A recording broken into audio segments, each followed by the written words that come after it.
Speaker of the National Assembly,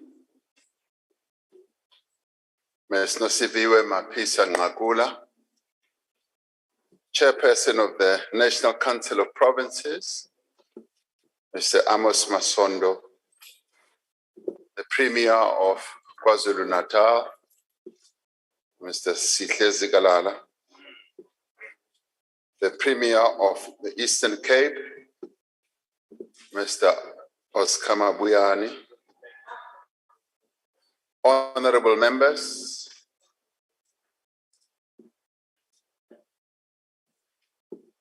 at this hour across the nation,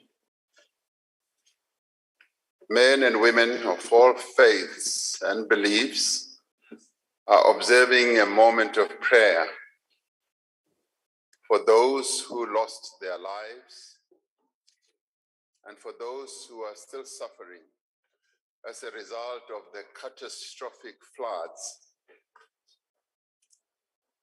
that ravaged parts of our country, as well as the fires that have displaced hundreds of people in this city. The National Religious Forum is conducting at this very minute a walk of witness at some of the flood-affected areas in KwaZulu-Natal to assess the situation and offer solidarity and pastoral care and counseling to those who've been affected. The National Religious Forum has called on all South Africans to use this time, 2 p.m. as we are meeting now, for a collective nationwide prayer event. We applaud our religious leaders for providing comfort, support, and encouragement at this very trying time of national grief. We have, through you, National Speaker of the Assembly, already had our moment of silence, and we're very pleased that we have joined the many thousands and millions of South Africans who are at this very moment observing this moment of prayer. Honorable members, fellow South Africans, 2 weeks ago, a great tragedy befell our nation, causing catastrophic loss of life and widespread destruction. The floods in parts of KwaZulu-Natal, the Eastern Cape, and also including Northwest, were of such a force that they laid waste to nearly everything in their path. Hundreds of people lost their lives. Many are still missing. Hillsides, homes, roads, bridges, and other valuable infrastructure of our nation were washed away. Factories, warehouses, shops, public buildings, farms, and fields were flooded. Just when we were rebuilding our lives shattered by COVID-19 pandemic, just as our economy was beginning to show signs of recovery, we've now been plunged into mourning once again. I'd like to thank you for having agreed that this special joint session of Parliament should take place so that members of the National Assembly and the National Council of Provinces should have an opportunity to express solidarity for those who have passed away and those who are injured. It is correct and appropriate that as the elected representatives of the people of our country, you should also be involved in the work to rebuild the lives and the livelihoods that have been affected by these floods. The extent of this crisis calls for unity in action across the nation and within this Parliament as well, across party lines. If there ever was a moment when we should all be united in action and indeed in our grief and mourning, this is the time. I wish to pay tribute to the various parties that are represented here in this Parliament that have visited the affected areas and have been providing support, counseling, as well as mobilizing material assistance to our people who are affected by these floods. I wish to applaud the contribution of many South Africans and many businesses who have, over the past 2 weeks, sent donations, food, clothing, and other essentials to affected communities. It is now a week since a national state of disaster was declared to enable us to marshal the necessary capabilities and resources to respond to the destructive impact of these floods. This declaration enables the mobilization of more resources, more capabilities, as well as technical expertise in providing relief, recovery, and rehabilitation to affected communities. Our focus is on 3 provinces that were hardest hit. KwaZulu-Natal has suffered the most extensive damage. From the 8th to the 13th of April, the coastal parts of KwaZulu-Natal experienced extremely heavy rainfall. Many of you who either come from that province and reside in that province know exactly what disaster and devastation there was in that province. Severe damage in eThekwini Metro and the districts of King Cetshwayo, Ilembe, Ugu, and Umgungundlovu suffered the most. The eThekwini Metro received around 30% of its annual rainfall in one 24-hour period.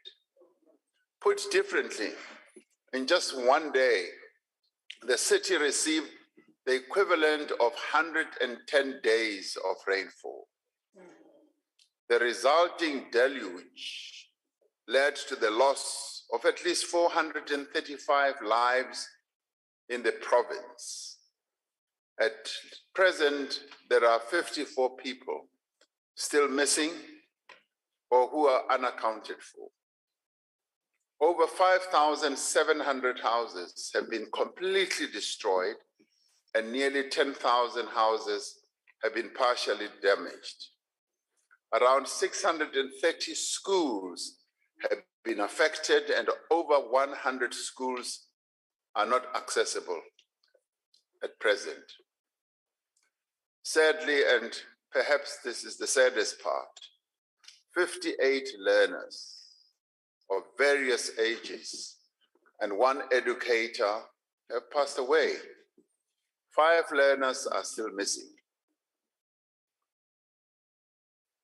Now that is the human tragedy that our people in KwaZulu-Natal have been subjected to. The economic damage is substantial, notably the Port of Durban, one of the continent's busiest ports. Supply of essential services have been disrupted, leaving homes, schools, and businesses without water and electricity. In the Eastern Cape, the districts of Alfred Nzo, Chris Hani, Joe Gabi, and O.R. Tambo bore the brunt of the flooding. At least 2 people lost their lives in the flooding, 3 people were injured, and around 1,000 people were affected by the destruction of houses and other losses.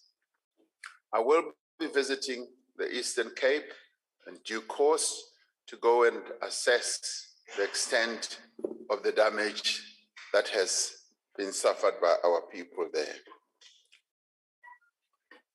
As in KwaZulu-Natal, the flooding caused damage to roads and bridges and disrupted water and electricity in various areas as well. Similar damage was experienced in the Northwest Province, affecting the districts of Bujanala, Dr. Ruth Sikhomotsi Mompati, Dr. Kenneth Kaunda, and Ngaka Modiri Mulema. At least 1,535 houses have been affected by the damage to the various infrastructure and houses.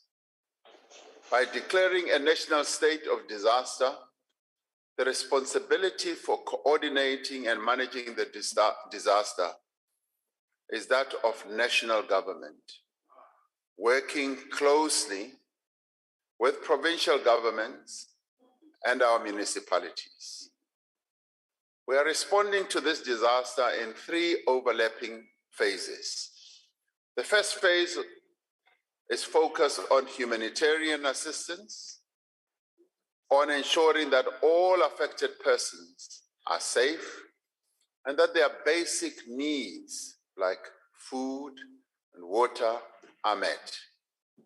Working with a number of organizations, and particularly non-governmental organizations, religious bodies, companies, and relief organizations, the different spheres of government have been providing the necessary assistance, such as meals, blankets, dignity packs, and other essentials to displaced individuals in shelters, in schools, and in community halls.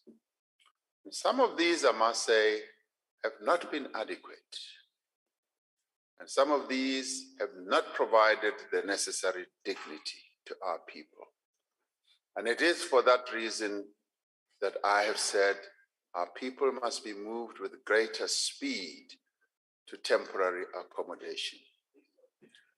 Relief has also been provided in the form of social relief of distress grants to affected individuals, the supply of emergency water, provision of school uniforms, as well as assistance with funeral costs, to enable those who have lost their loved ones to bury them in dignity. Mobile classrooms are being deployed to damaged schools, and repair work is underway to ensure a return to schooling in these areas as soon as possible. The second phase of our response is that of stabilization and recovery. This involves rehousing people who have lost their homes, and many of the people have lost everything, but also restoring provision of services. Cleanup campaigns are underway in all affected municipalities with participants in the community works program involved in many areas. Assistance is also being given by a number of our other agencies. The South African National Roads Agency has been working with national and provincial transport and provincial departments and affected municipalities to assess the damage to key routes and support the repair work that is currently underway. The Defense Force is also going to get deeply entrenched in this through their bridge building capabilities. Several roads have been reopened in KwaZulu-Natal and the Eastern Cape, and many bridges are being repaired as we speak. Extensive work has been done to restore the supply of water, particularly in eThekwini, and there are still a number of gaps that need to be closed. These areas that have been most affected are the ones that will be targeted, and bulk water infrastructure is also being attended to. Restoring water supply to all areas remains a significant challenge. However, and is vital if we are to safeguard the health and the well-being of all residents of these areas.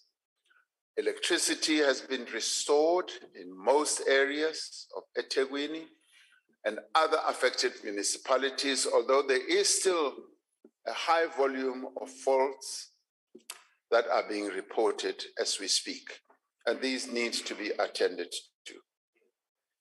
Providing accommodation for families that have lost their homes is a priority, especially with the winter months approaching.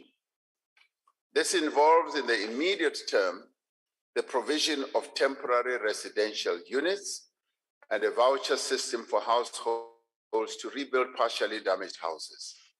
Work is also underway to identify suitable land parcels to build new houses for those who have been displaced. The province of KwaZulu-Natal has set up an online portal for businesses to report damages and is working with the National Department of Small Business Development to reprioritize resources to support small businesses that have been affected.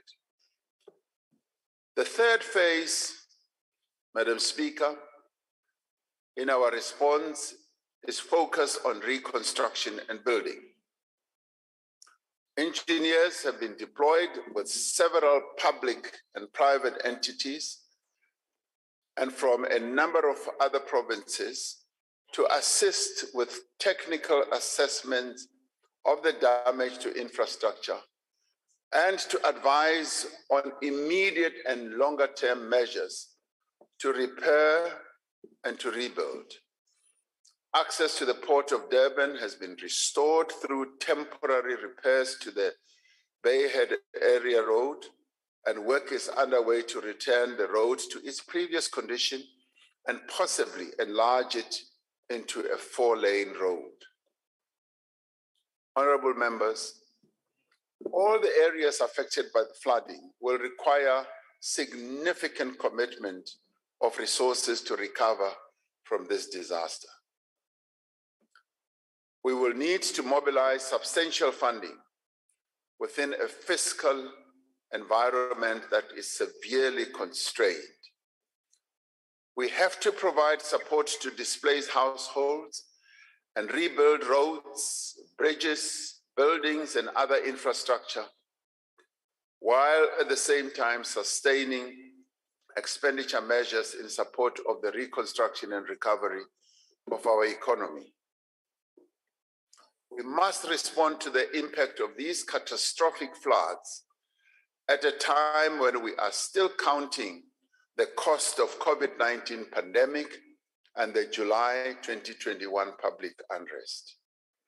Some of the funding needed to respond to this disaster is available in the existing budget of departments, provinces, and municipalities and our public entities. National Treasury is providing guidance to the relevant institutions on how they may reprioritize resources in their budgets, how they can access disaster response grants, and the requirements for the reallocation of conditional grant funds. Another source of funding is the contingency reserve for 2022-2023, which can be used for the repair and rebuilding of damaged infrastructure and other disaster recovery.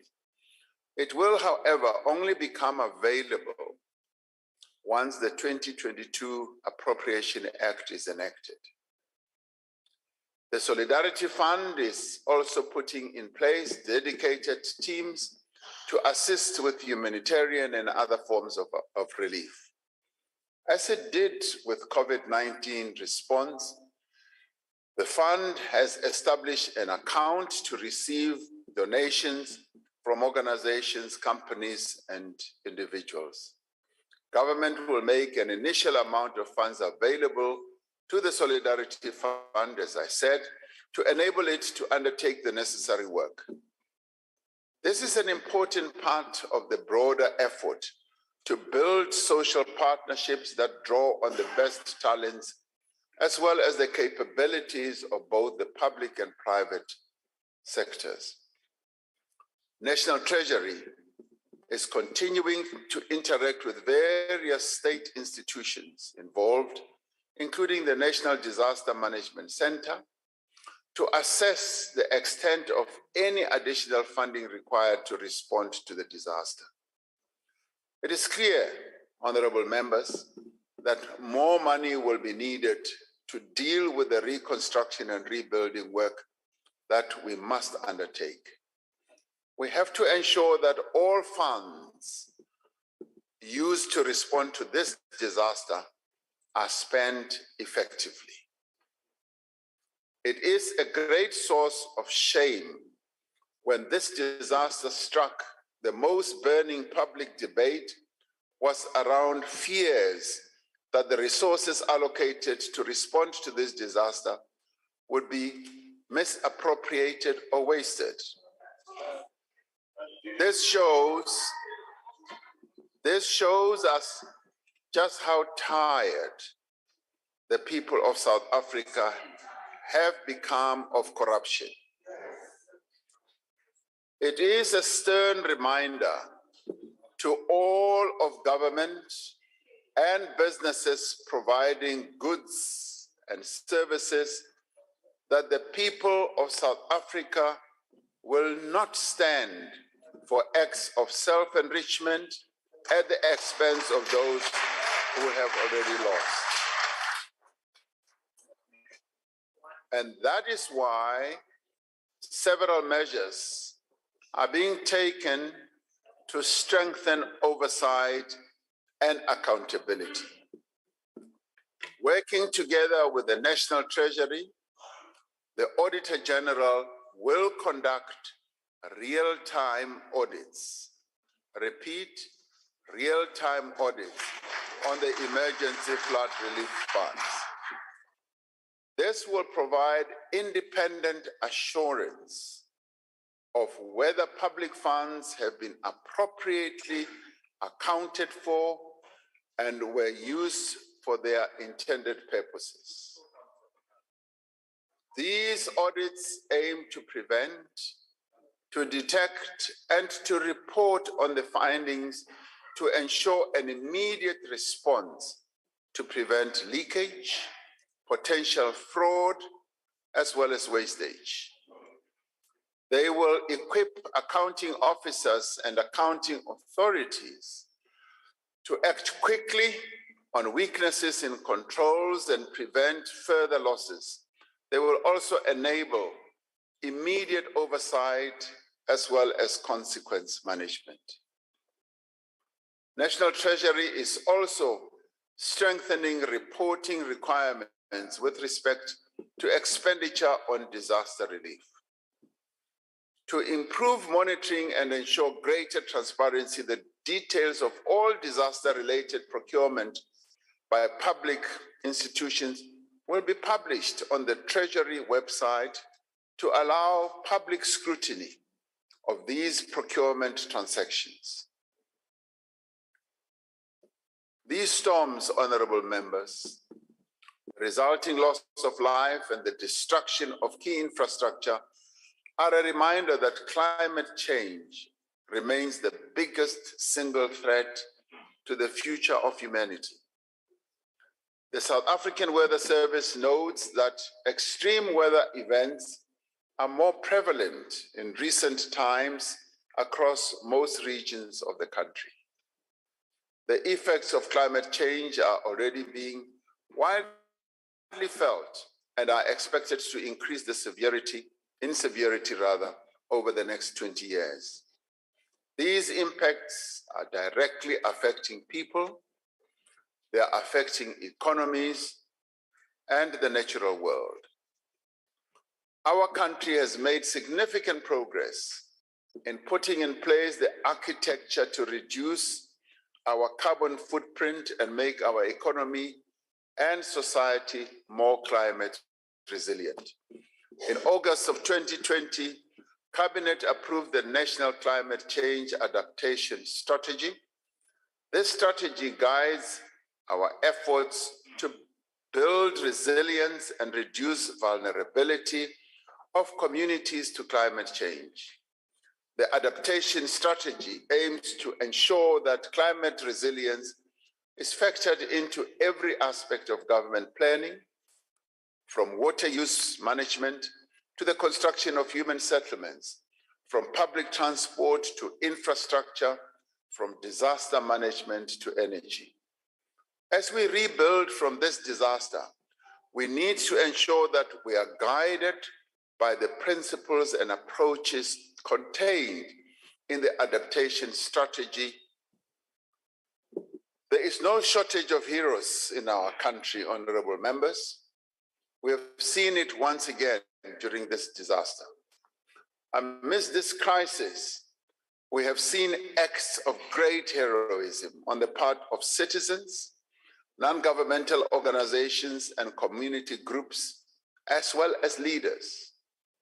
We commend and thank the many individuals and organizations that mobilize within hours to provide relief to those affected by the floods. I do want to single out, yes, the political leaders of our two provinces, Premier Zigalala, as well as Premier Mabuyane, for the work that they have done. Now, the nation owes a debt of gratitude to the South African Police Service, the South African National Defence Force, and other emergency personnel who have been undertaking risks and huge challenges through their search and rescue and recovery operations since the heavy rainfalls first struck parts of KwaZulu-Natal and Eastern Cape. This includes rescue personnel from the Western Cape, the Free State, Northwest, Gauteng, and Mpumalanga. And Limpopo. You must come, yes, you come from Limpopo. Yes, indeed. Yeah. I was really touched by the offers of support and help as they poured in when I was in KZN, being briefed by Premier Zigalala and his officials, as he got calls from the Premier of Limpopo, the Premier of Gauteng, the Premier of the Western Cape, that they are ready to come and assist. That truly touched me because that showed that as a nation, there is solidarity that we can rely on. And in this regard, for those who have really sacrificed, we remember and honor Sergeant Busisiwe Mjwara, a police diver who died while conducting a search for victims in the Msunduzi River. Through their tireless efforts in dangerous conditions, these heroic South Africans have saved countless lives and kept many people from harm. They have also undertaken the difficult task of searching for missing persons who have been washed away by the rivers, by the floods rather, and have become enmeshed in the muds that have just washed them away. It is to these courageous women and men that the nation owes so much. Without them, the human cost of this disaster would have been far greater. We are grateful for the messages of support and pledges of solidarity that have been received from across the world, including from the African Union, the United Nations, and several heads of state. We thank those countries that have offered various forms of assistance as we respond to this disaster. The effects of this tragedy will be felt for a long time to come.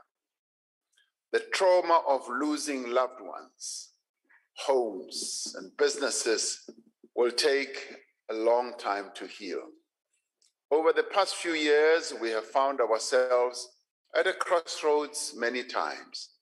We have found ourselves feeling helpless and hopeless. Our nation's resilience has always been its shield, and our ability to unite in times of crisis has been our greatest strength. I want to call on this Parliament with elected representatives of our people from different political parties to work together to help the people of KwaZulu-Natal, Eastern Cape, Northwest, and yes, the people of this city as well who have suffered greatly from the fires that enraged. Let us help them to rebuild their lives. Let us use this joint sitting to rally around those who have lost everything and to pledge them our full support. I do wish that we can prove that we can work together for the sake of the people and for the sake of our nation. This is the reason why I asked the presiding officers to call for this joint session. Let us live up to our sense and feeling of solidarity for the people of our country who've been affected by this. This is our hour. Let us help them.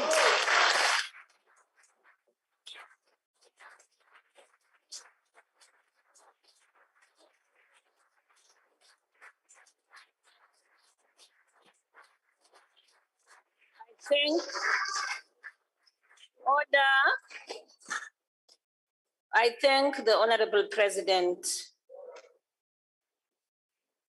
for your address.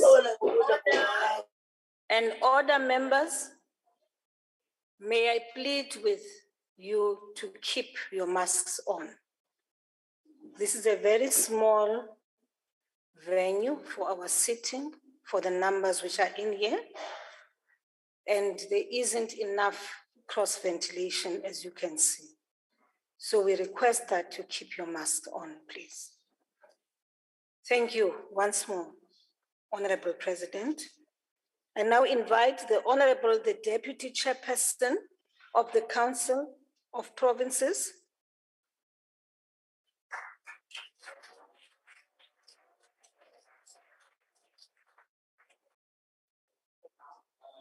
Thank you very much, Honorable Speaker. Goedemiddag. Honorable Speaker of the National Assembly, the Honorable Chairperson of the National Council of Provinces, Honorable President of the Republic of South Africa, the Deputy President, Deputy Speaker, House Chairpersons, our Chief Whip, Members of Parliament, our two premiers from KwaZulu-Natal and Eastern Cape, ladies and gentlemen. First of all, Madam Speaker, allow me to, on behalf of Parliament, extend our sincere appreciation to be able to stand here and add our voice on the humanitarian crisis and devastation that have been caused by flooding and other disasters. The recent heavy rainfall and flooding has also been experienced in Eastern Cape Province, besides KwaZulu-Natal, as well as the Northwest, as has been reported here by our President. Let us also extend our heartfelt condolences to the families that have lost their loved ones. Our hearts sincerely go out to the affected communities during these difficult times.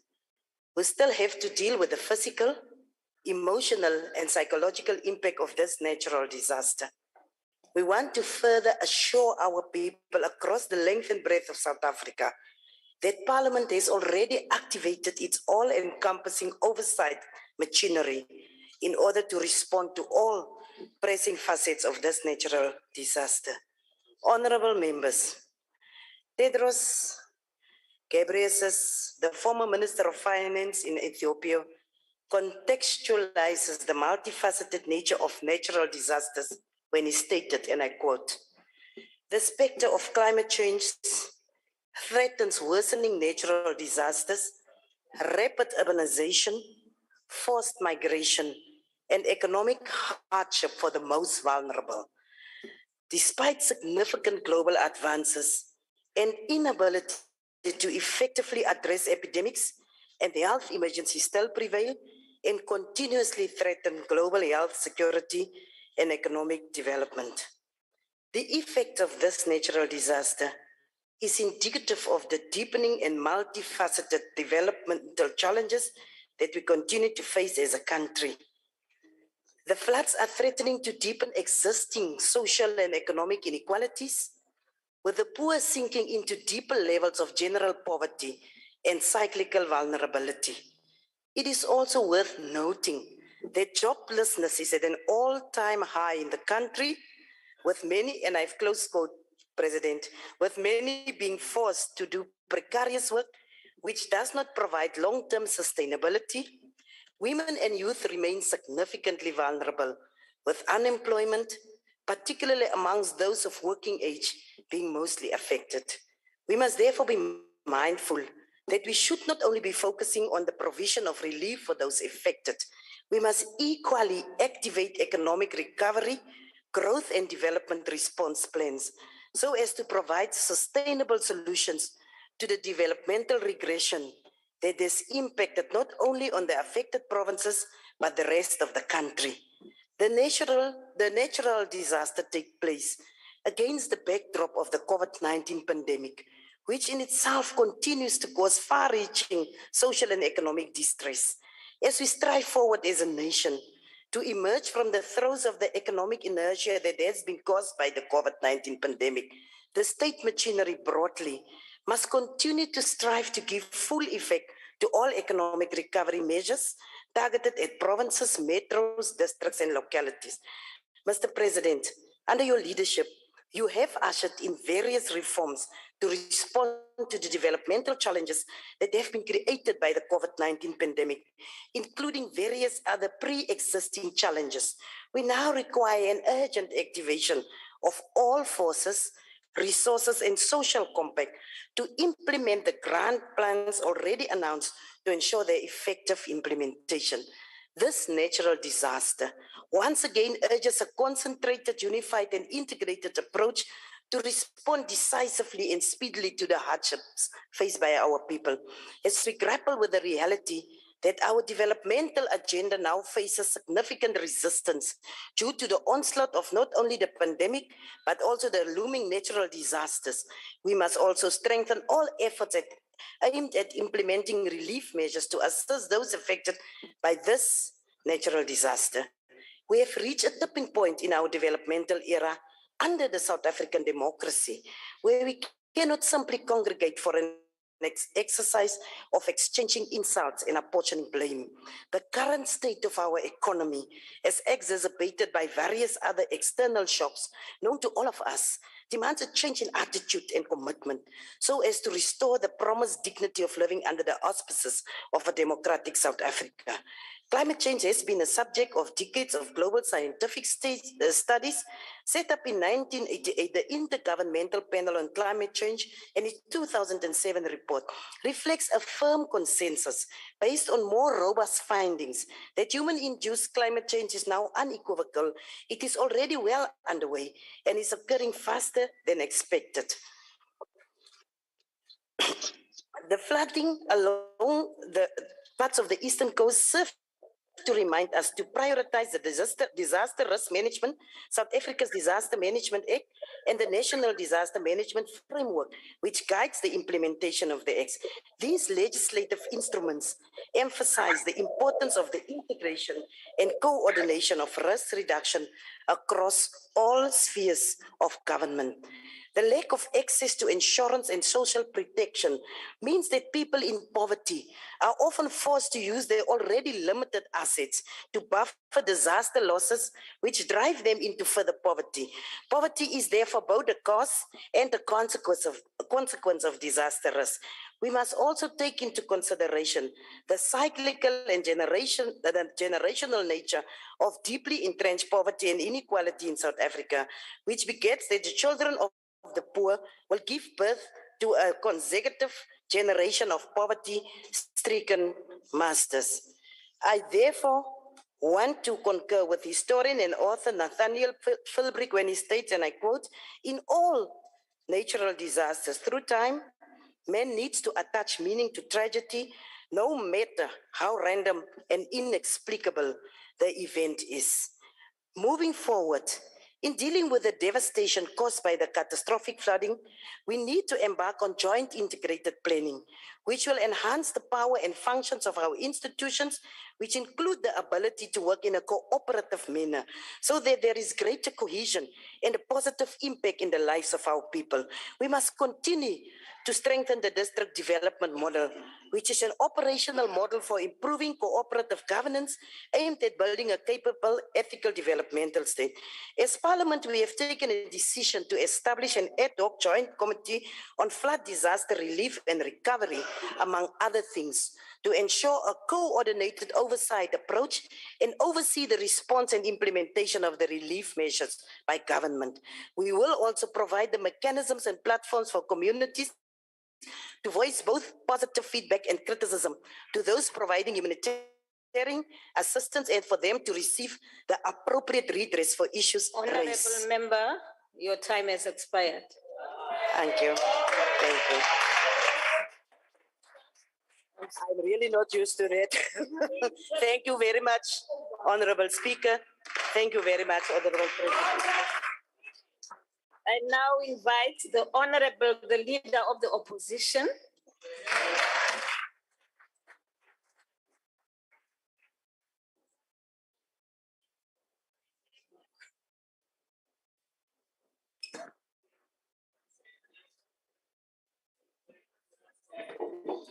Or KZN Premier can help you with water. He knows a good supplier. Madam Speaker, Mr. President, honourable members, the devastating flood in KwaZulu-Natal has brought immense misery to a part of the country that was already reeling and battling to recover from the violent riots of last year and the looting. We hold those affected communities in our hearts and in our prayers, and we extend our deepest condolences to all of those who lost loved ones, family, friends, and colleagues.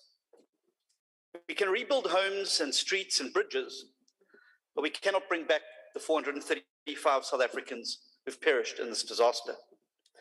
Our priority now must lie in bringing humanitarian relief to stricken communities and to reconnect them as quickly as possible to water, electricity, and sanitation infrastructure.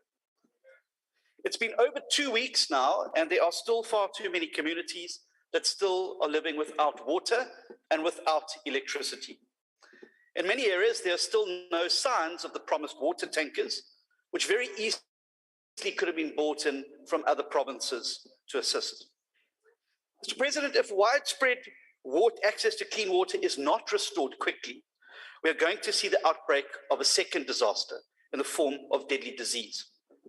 The urgency of restoring these services, and particularly clean drinking, cooking, and cleaning water, cannot be overstated. But somebody needs to drive this, and therein lies the problem. Mr. President, you clearly knew that your provincial government in KwaZulu-Natal, nor your local government in eThekwini, was set up with the task of dealing with this disaster, which is why you declared a national state of disaster. Indeed, the eThekwini Executive Committee has only met twice, and the full council inexplicably is yet to meet. The mayor of eThekwini has been entirely absent during this past 2 weeks, and the Premier's contribution was to hijack a water tanker for his personal use.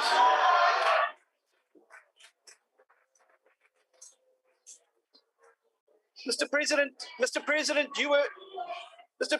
you were right not to trust them. In your televised address, straight after the flood, you said that the primary responsibility was to coordinate and manage the disaster had been assigned to a national government. Pedestrian is your response to disasters. In theory, this would lift the responsibility away from local government and provincial government and allow your government to manage the rescue efforts and recovery efforts centrally. But I say in theory, because in the real world, this is not what's happening on the ground at all. In the real world, no one is actually managing this process. Everyone has simply run away from the problem, and desperate residents have been left once again to fend for themselves. Order, man, order. City officials have switched off their phones. The mayor's gone AWOL. Your councillors are telling panicked residents to F off on WhatsApp. The Premier grabs a water tanker for himself. Council staff are stealing the care packages meant for the rescuers. And when the ministers finally arrive, they commandeer helicopters and choppers for vanity flybys that should have been used to rescue individuals. And amid all this, our councillors are trying their best to assist frustrated communities, and they're having to bear the brunt of these frustrations because they're simply the only people that are there. So despite your best assurances on television and in this House, there is no coordinated national response at all. Your government, I'm afraid, Mr. President, is absent. By declaring a state of national disaster and then not stepping in with a nationally coordinated response has created now a dangerous leadership vacuum in a time of great crisis. And as we saw in the riots last year, when leadership is absent, lawlessness and chaos start to reign. And already one city official has been killed at a water tanker filling depot. We dare not let this become a deadly repeat of the July riots last year. Mr. President, you said in your address, and I quote, that this situation called for a massive and urgent relief effort. But 2 weeks later, there's no sign of this effort. If a disaster management plan exists, no one has seen it. If there's a disaster management center, and it's better than your 30% that you got, if there's a disaster management center as mandated by the Disaster Management Act, where all the various response services are brought together into one location, no one has seen it. If leaders from national government have been assigned there to deal with the crisis, they must be operating by stealth because no one has seen or heard them. And we've seen so many times the promises on corruption that you make in speeches bear little reality with what happens on the ground, which is why that the motion passed by this House this morning to establish an ad hoc committee is important.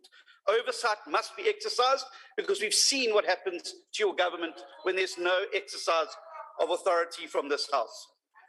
We may offer you some advice, and you've asked everybody to pitch in, taken from our own experience of managing the drought disaster in the Western Cape. It's simply this: be present, be clear, and be honest. Let the people know there that you're in charge. Let them know exactly what the plan is and update them about this plan regularly. Don't promise 10,000 soldiers if you're only going to send 500. Don't guarantee that relief aid won't be stolen when you know that your party has a looting problem. Don't describe your relief effort as massive and urgent if it's anything but.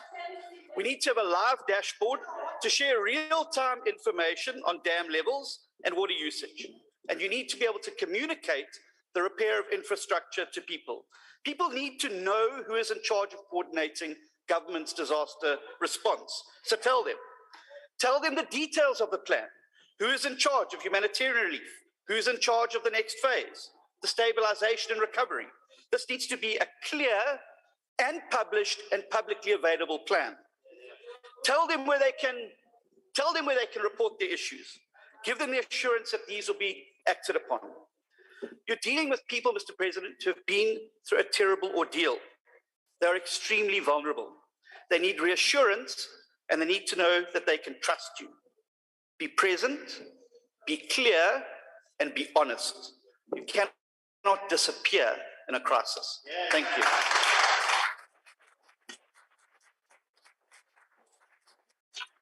I now invite the Honorable H.O. Mukalipi. Honorable Speaker, we stand here deeply saddened by the loss of so many lives caused by the heavy rains and flooding in KwaZulu-Natal.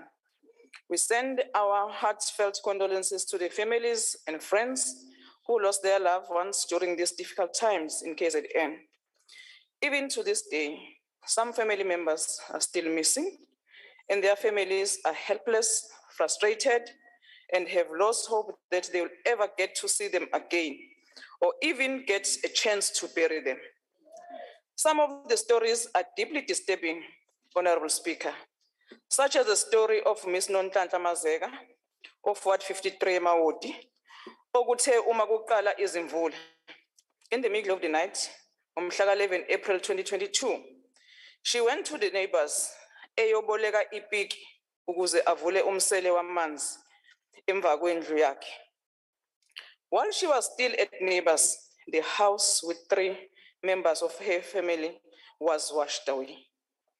While 3 of her family members were found injured, her 15-year-old daughter, Amahle Mazega, is still missing, with no hope that she'll be found.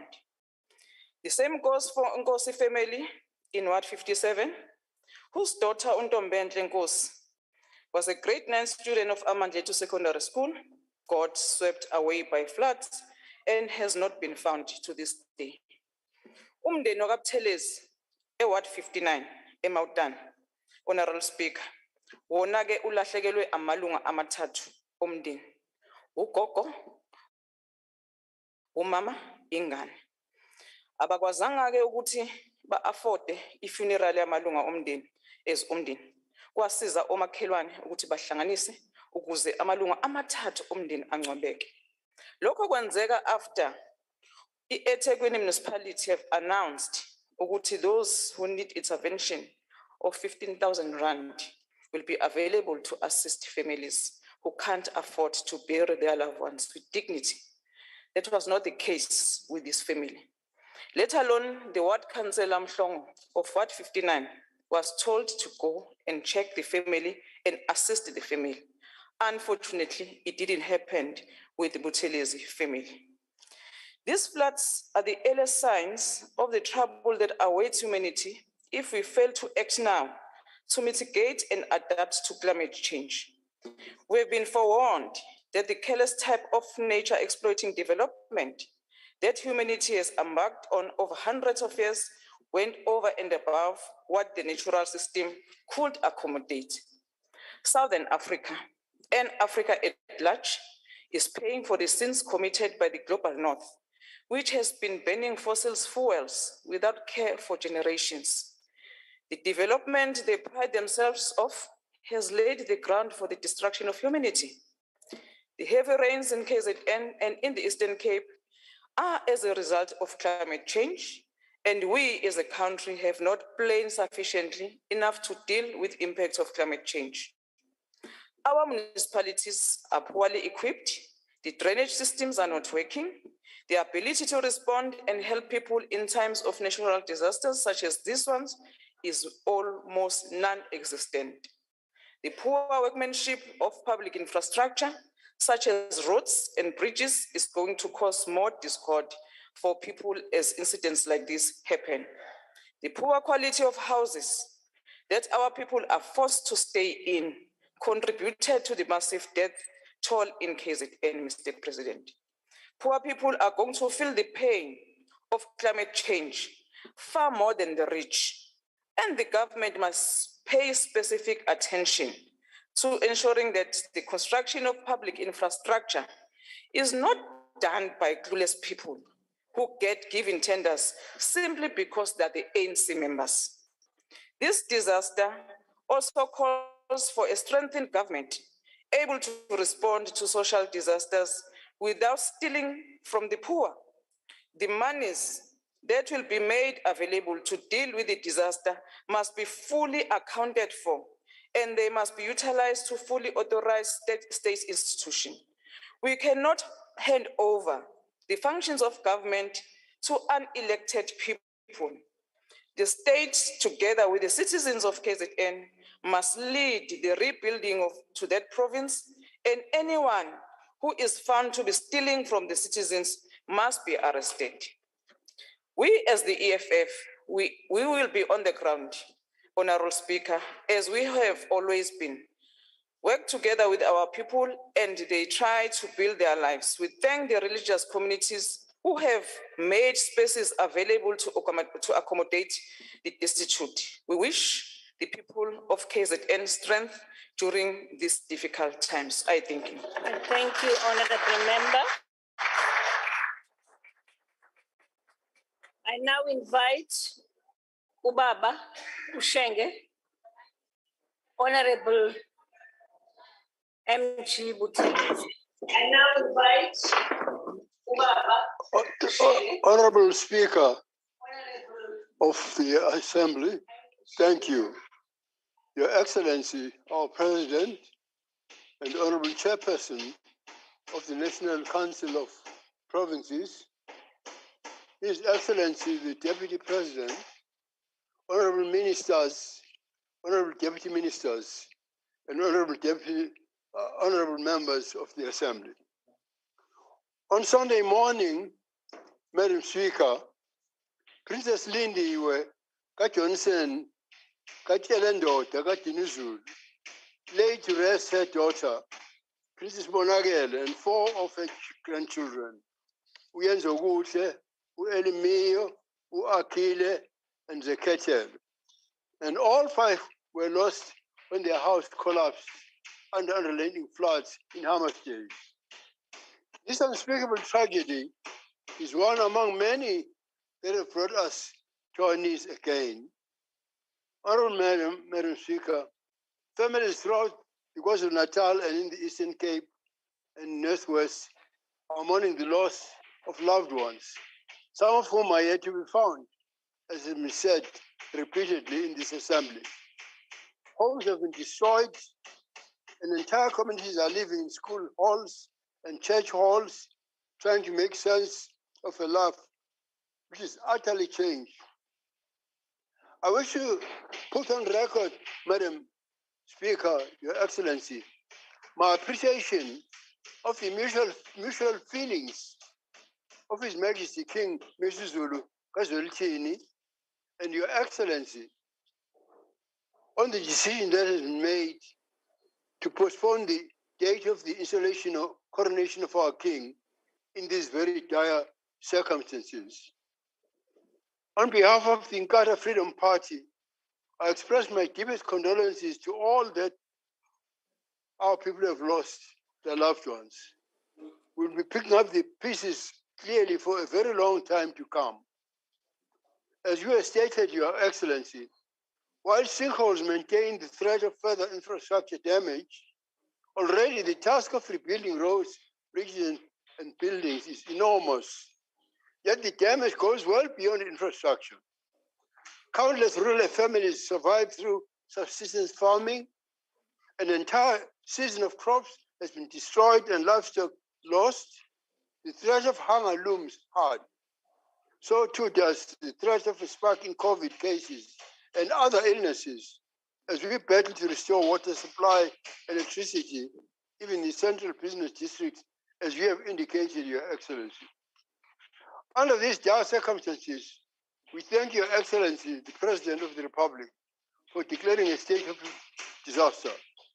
The economic burden of these floods comes as we are still recovering from the July 2021 civil unrest in KwaZulu-Natal.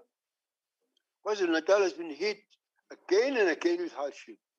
We cannot imagine what further distress our people can endure. I wish to praise His Majesty King Zulu, who has led millions of South Africans through an exceptionally painful time since the passing of his father. And I think, as I've indicated, His Majesty showed great compassion in asking that his coronation be postponed so that we might focus our attention on the rebuilding. I also applaud the leadership of my party, who daily, ever since this happened, on a daily basis, our leadership, including members of parliament, members of the legislatures, including councillors, including mayors, have been mobilizing support and assistance so swiftly in all the communities that are in distress. The IFE's president, the Honorable Belenkosin Sabis, and all our leaders have been working tirelessly, organizing relief and rescue food, shelter, clothing, and blankets, and so has leaders of other political parties. The work of rebuilding broken lives and damaged infrastructure will largely be done through the local government, and I'm proud of how IFE-led municipalities have responded. I'm prouder still of the beautiful spirit of solidarity in our people. We have seen neighbors and strangers assisting one another in recognition of our shared humanity. It is thus painful, yet entirely understandable, that South Africans are already pleading with us to protect the resources for disaster relief. There is a very real fear that these funds will be plundered long before they reach destitute families. I therefore call on government officials and leaders to search their consciences. There is no peace for those who steal from our people. Disaster can strike at any time. Make sure that your hands are clean. Now, as we face this devastating loss, may God Almighty heal our nation. Thank you, Your Excellency. Thank you, Baba. colleagues. Thank you. Thank you. Siyabulela, Baba. I now invite the Honorable P.J. Groenewald.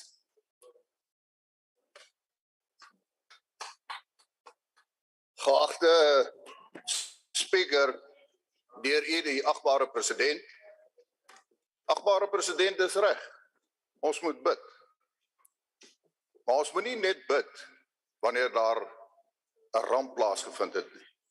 Suid-Afrika het elke dag gebed nodig. Want ons kan nie môre, as alles weer goed gaan en sê, Here, staan nou eers bietjie een kant. Ons wil nou eers kyk wat gesteel kan word en wat geplunder kan word. Ons moet elke dag bid. Honorable Speaker, you're quite right. The people of South Africa are asking the questions, what about the corruption and the billions that's going to be availed for this disaster? You yourself said that the ANC is the accused number one as far as corruption is concerned. Honorable President, the ANC is still accused number one.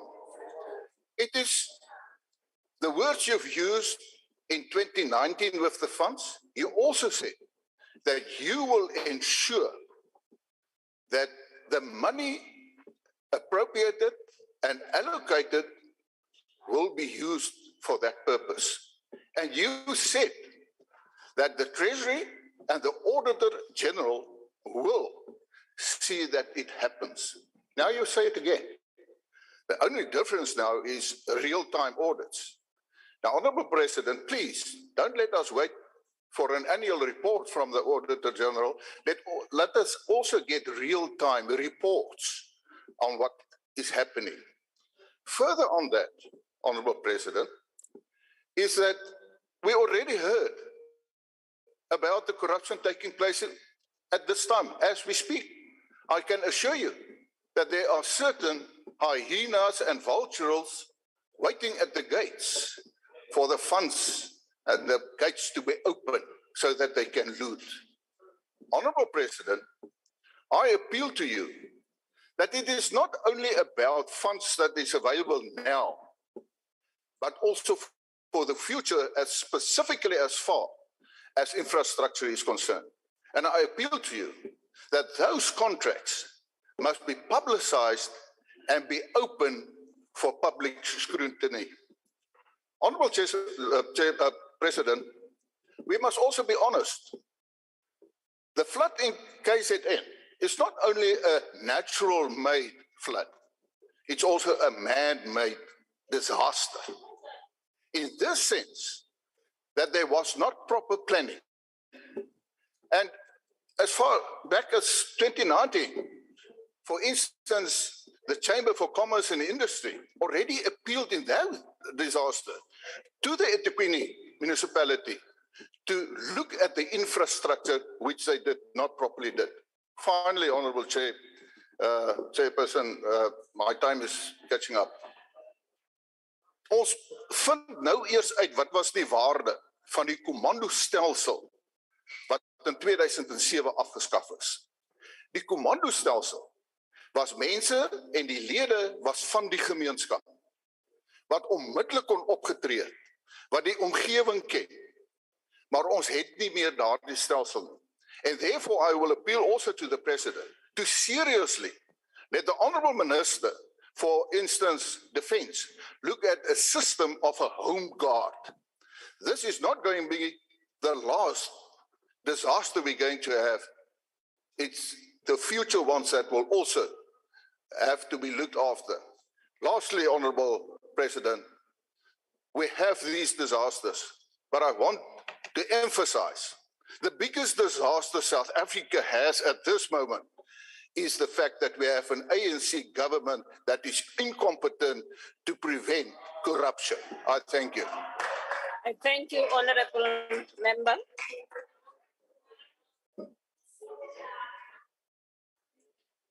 I now invite the Honorable N.S. Swart to take the floor.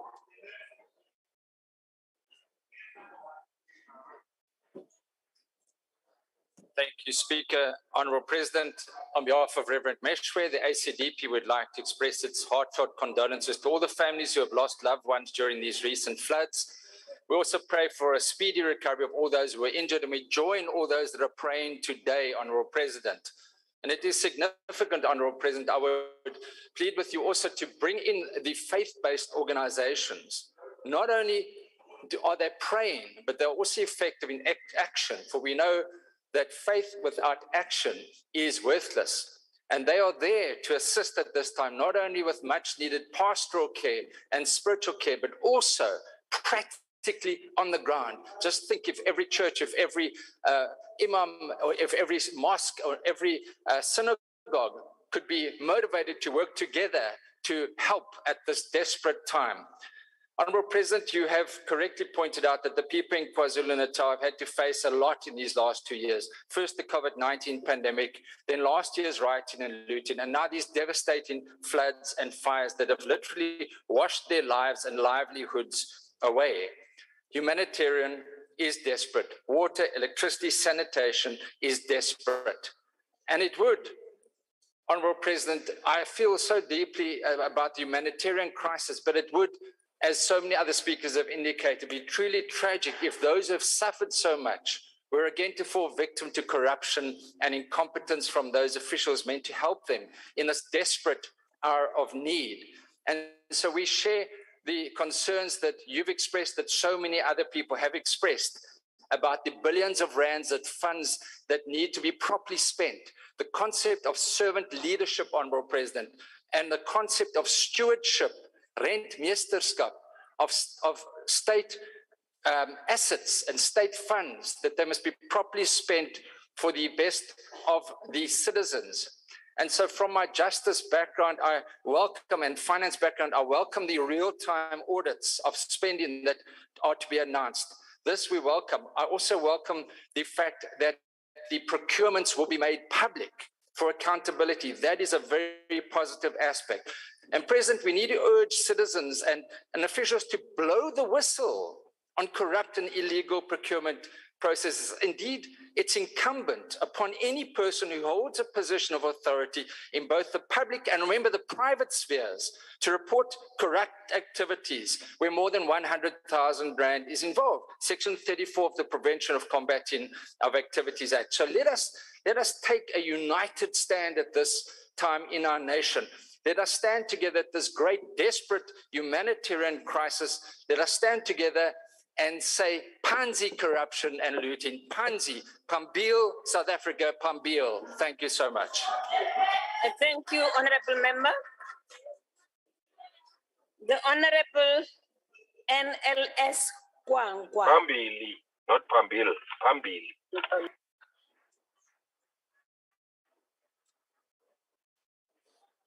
Honourable Speaker, Honourable President, on behalf of the United Democratic Movement, let me take this opportunity to extend our deepest condolences and sympathies to all the people that have lost their loved ones during the devastating floods that hit parts of KwaZulu-Natal, rather the KwaZulu-Natal and parts of the Eastern Cape recently.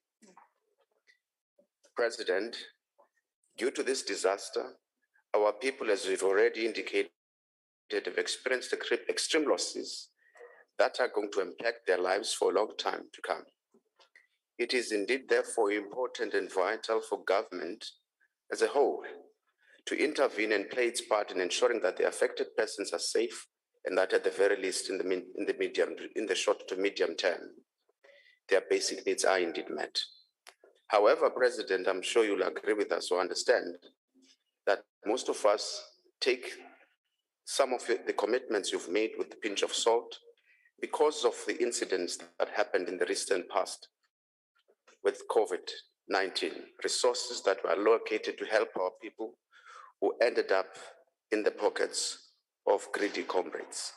Our worry is that the important work you have outlined here earlier will still be carried out to a large extent by the same officials and the same politicians who are not known for parsimonious living habits, who want to use this opportunity and this strategy to profit.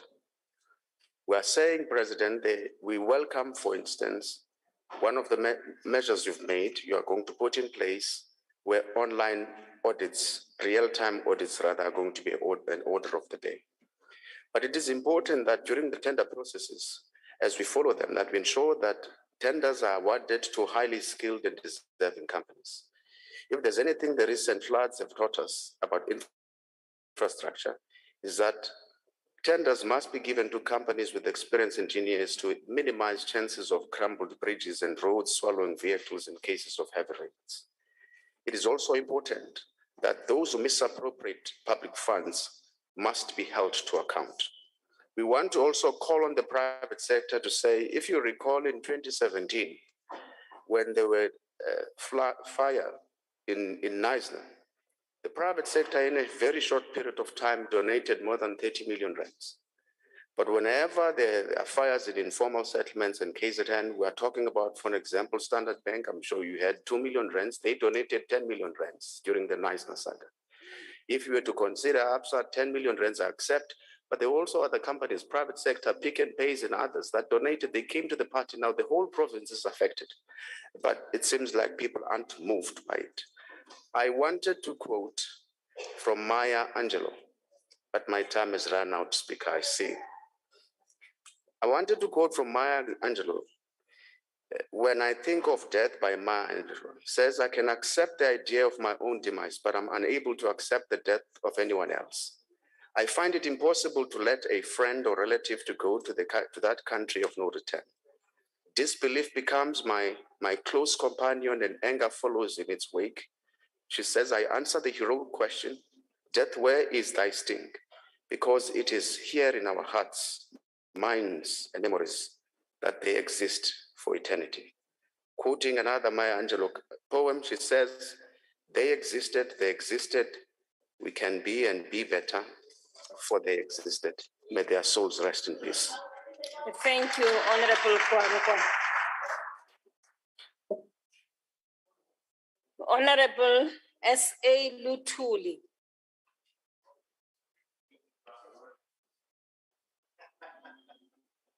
Honorable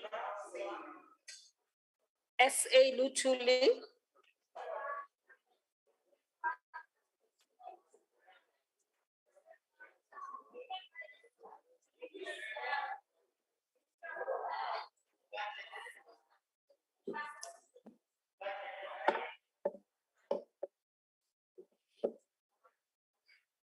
Ngibingelele ku-Commander in Chief, Julius Malema, nobuholi bonke be-EFF, nababukeli emakhaya.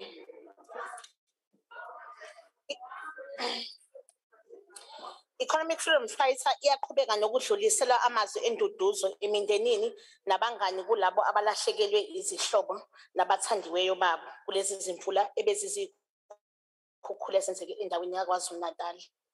Through our various visits to the province, we have witnessed for ourselves the extent of the damage and destruction caused by the floods, and we urge those in government to step up support for the affected communities. Sikhuluma kuyimanje abantu bethu bambondelenye emahholo emphakathi kanye nasemasontweni lapho bebalisa ngezinto abayilahlekelwe kanye nemiphefumulo kulezi zikhukhula ezenzekile kanye nokubhihikelwa imizi yabo namakhaya abo. Kuyimanje balanganiselwe emakhulwini 4 kanye nama-50 abalahlekelwe izimpilo, abalimele baningi kakhulu, labo abangakatholakali isibalo sabasaziwa. The floods has interrupted the day-to-day functioning in KwaZulu-Natal, while more than 13,000 households affected, 5.6 billion rands of roads, infrastructure destroyed, about 4,000 houses and more than 550 schools destroyed. And the environment has been hampered, with large parts of regions having suffered soil erosions and damage to crops. This is all against the backdrop of the province, which less than a year ago experienced a week of violence and looting, which left hundreds of people dead and businesses in brink of collapse. Chairperson, this disaster is far from over. Inhlalakahle zabantu bakaZulu-Natal ziphazamisekile futhi kusazothatha isikhathi eside ukuba baphole. Asikho isikhathi okumele sichithwe ukwazisa ngokushesha isisombululo kubantu bakaZulu-Natal. Kepha lo hulumeni weqembu elibusayo usazothatha achithe isikhathi njengoba ehlezi eza. Abantu bakaZulu-Natal badinga ukudla. Abantu bakaZulu-Natal badinga amanzi. Badinga indawo zokukhosela. Badinga umhlaba and bawudinga manje umhlaba. CEFF sinikele ngenani elingaphezulu ka500,000 kulabo abahlukumezekile lezikhukhula endaweni yaseThekwini. Saphinde sanikela ngokudla emizini engaphezulu ka500. Saphinde sanikela ngoblankets emizini engaphezulu ka500.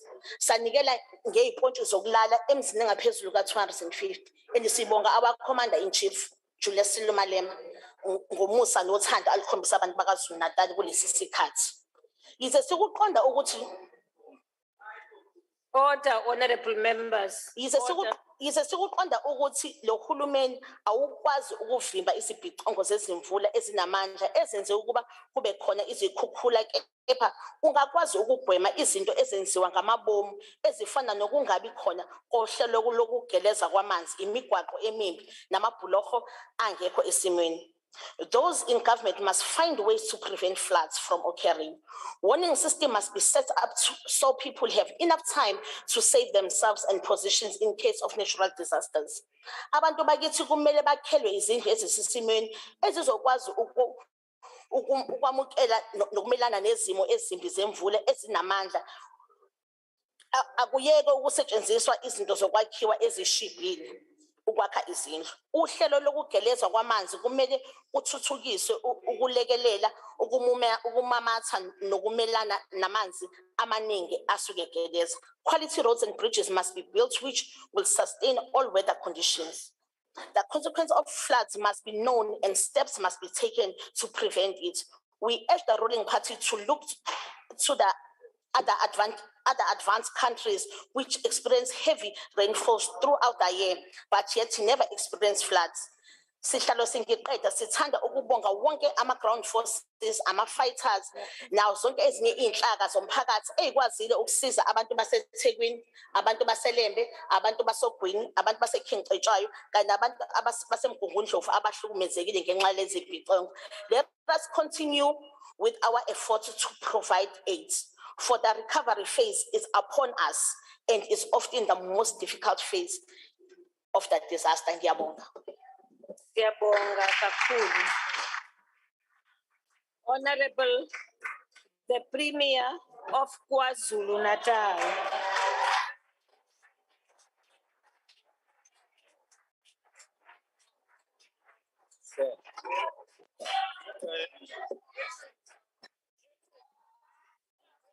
Honorable Speaker, Honorable President, Speaker and Deputy Speaker. Honorable President, I would like to respect your instruction that we should all pledge solidarity with the people and not use this platform for grandstanding. But I feel compelled to just clarify some few issues.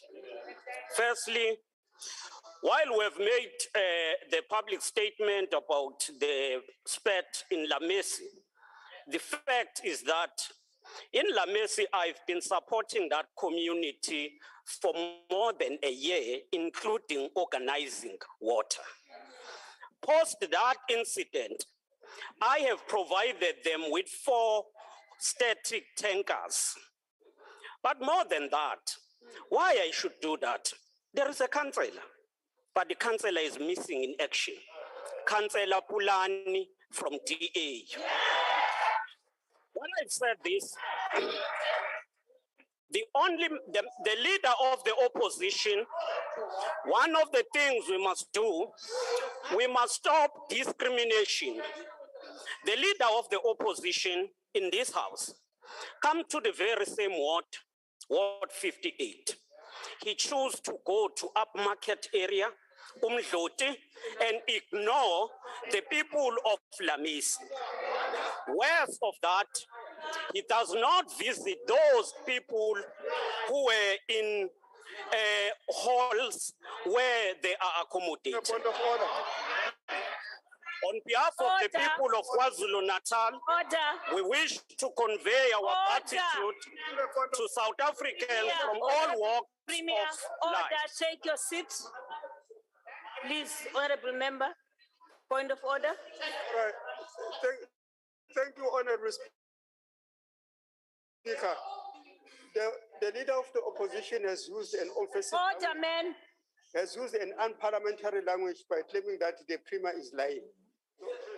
So I think We there must didn't be hear. something around that. You only heard alone. Will you please withdraw that? Yes, he's lying. Speaker, It's unparliamentary and you Madam know Speaker, that. he is lying, and that is the truth. I went to Inanda and to Tongaat, and the news reports are there for anyone to see.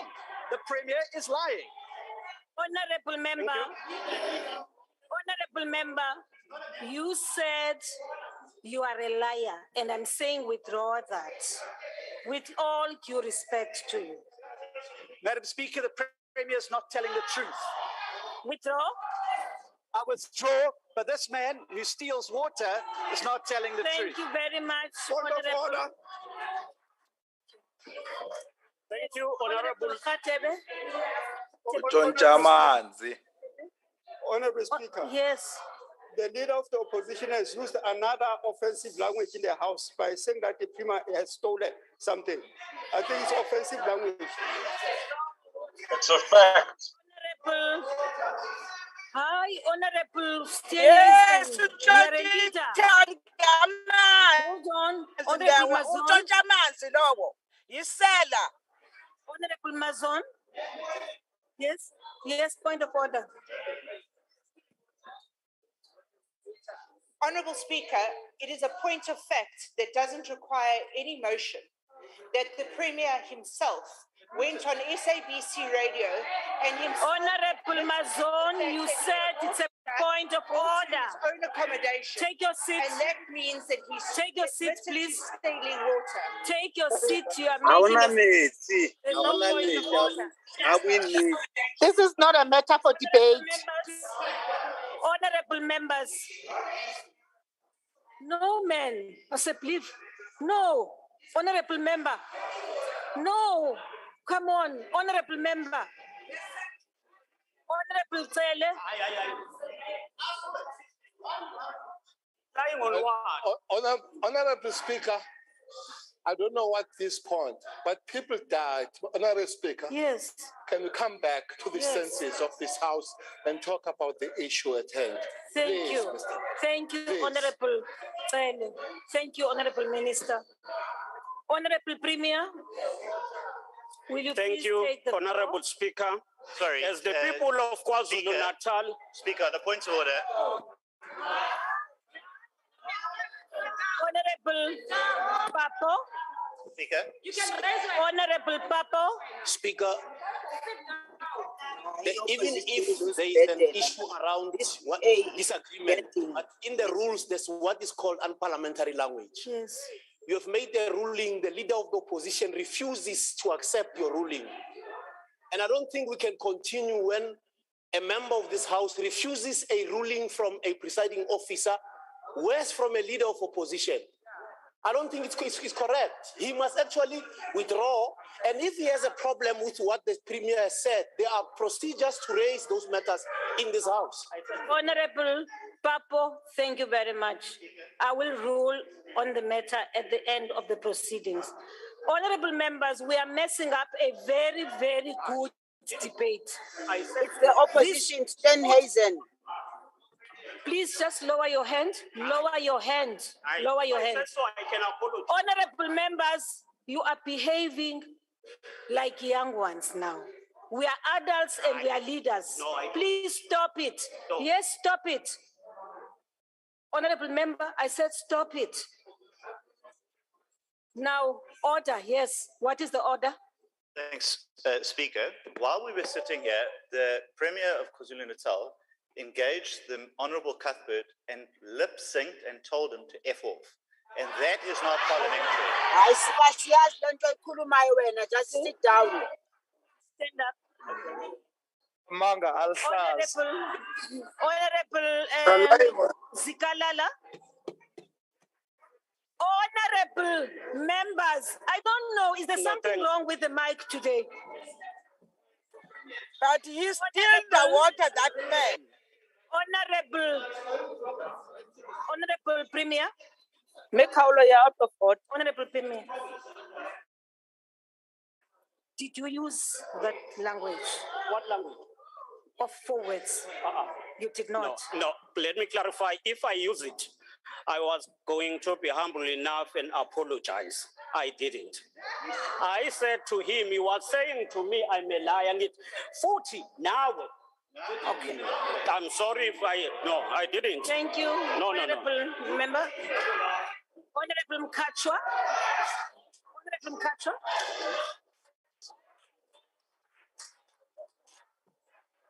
Thank you very much. Thank you very much. Order. Thank you very much, Speaker. Order, honorable member.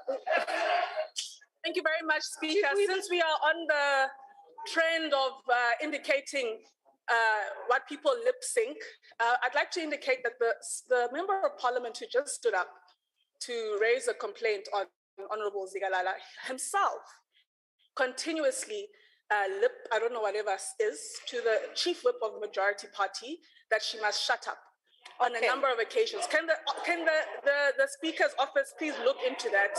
Thank you very much. Okay, honorable members, may I make an appeal to all of you? Honorable members, Honorable Steenhuisen and Honorable Chief Whip, I don't know what is it about the two of you here. Please. Honorable members, I'm just making a plea to all of you. Please let us respect the House. Please let us allow for members to make their statements following the statement of the President. And you can continue with this debate outside of the chamber. I plead with you. I really plead with you.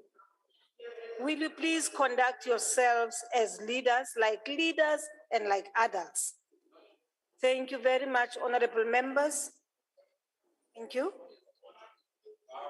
Please continue, Premier. Thank you. As people of KwaZulu-Natal, we wish to convey our gratitude to all South Africans from all walks of life and across the world for their support to the victims of floods.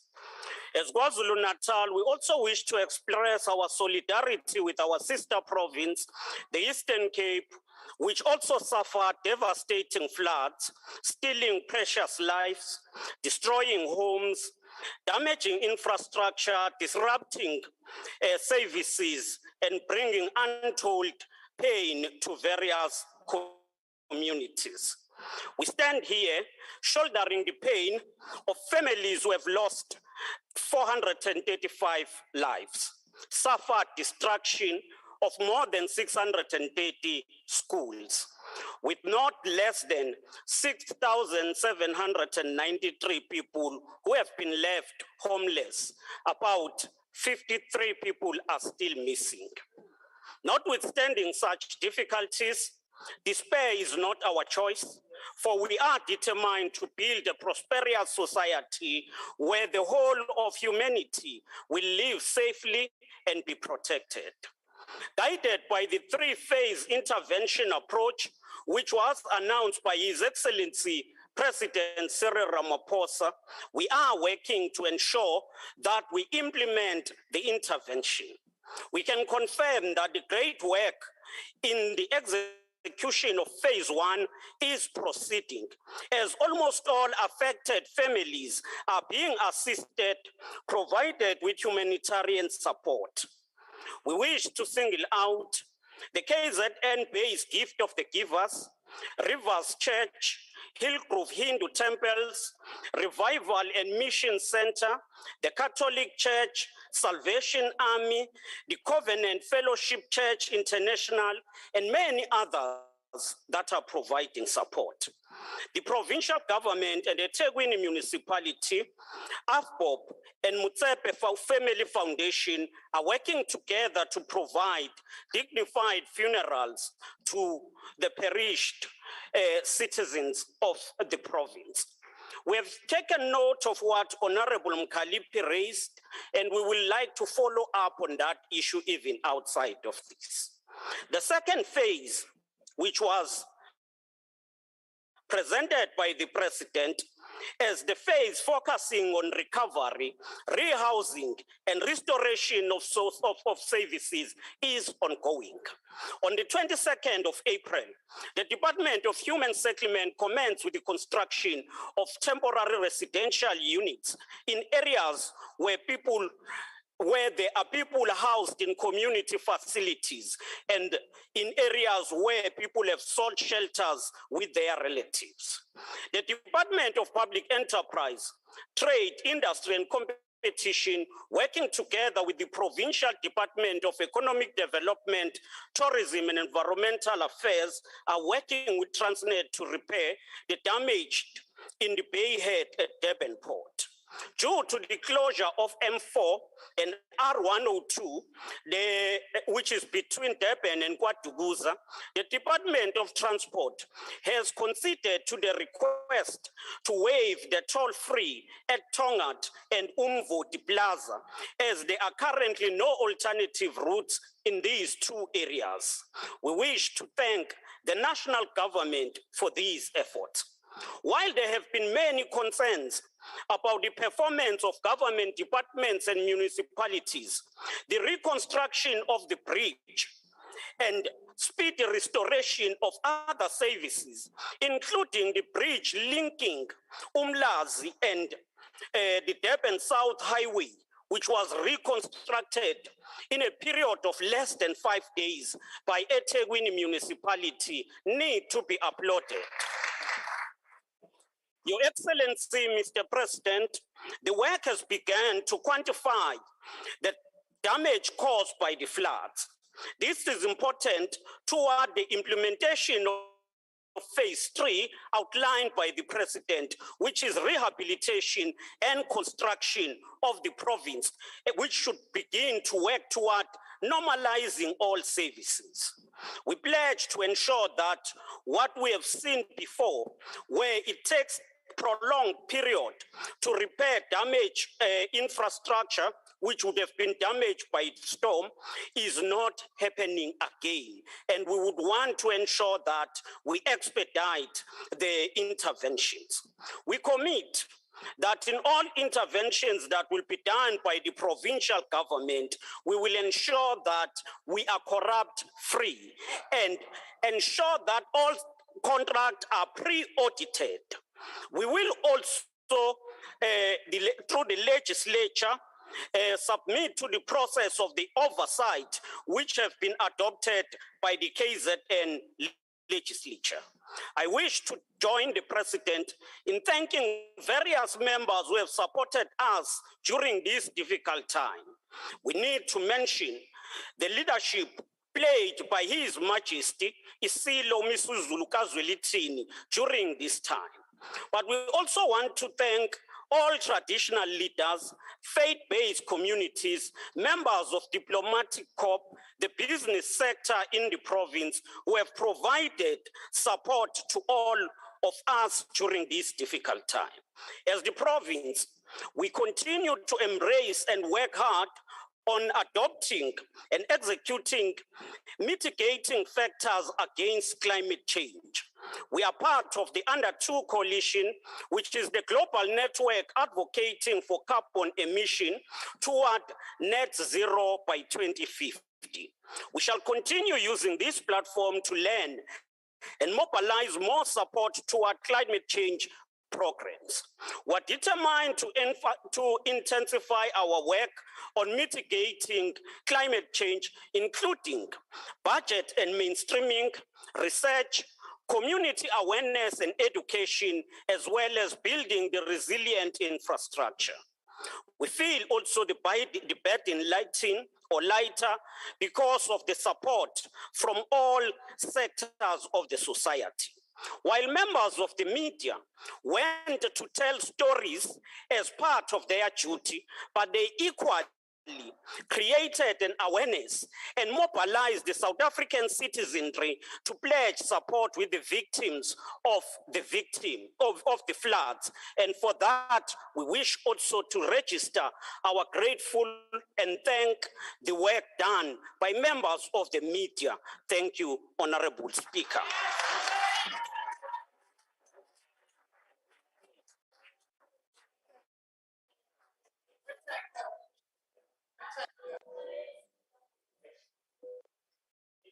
Thank you very much, Honorable Premier.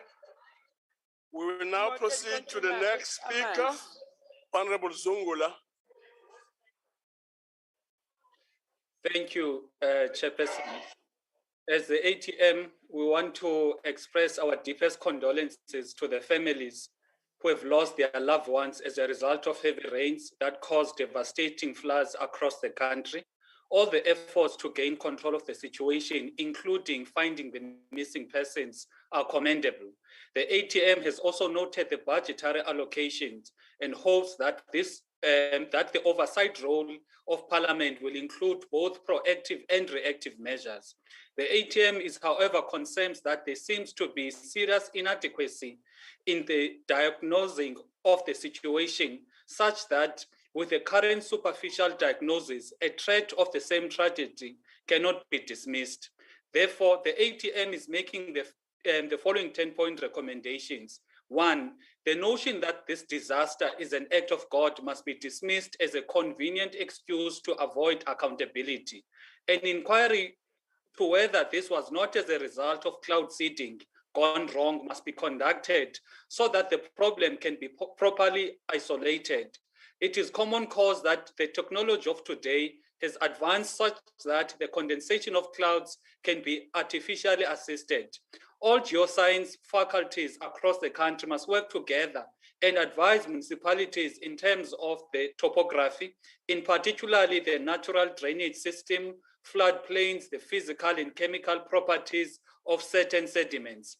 Town planners must work much more with geoscientists so that the laying of bulk infrastructure is underpinned on and informed by geological setting of that particular area.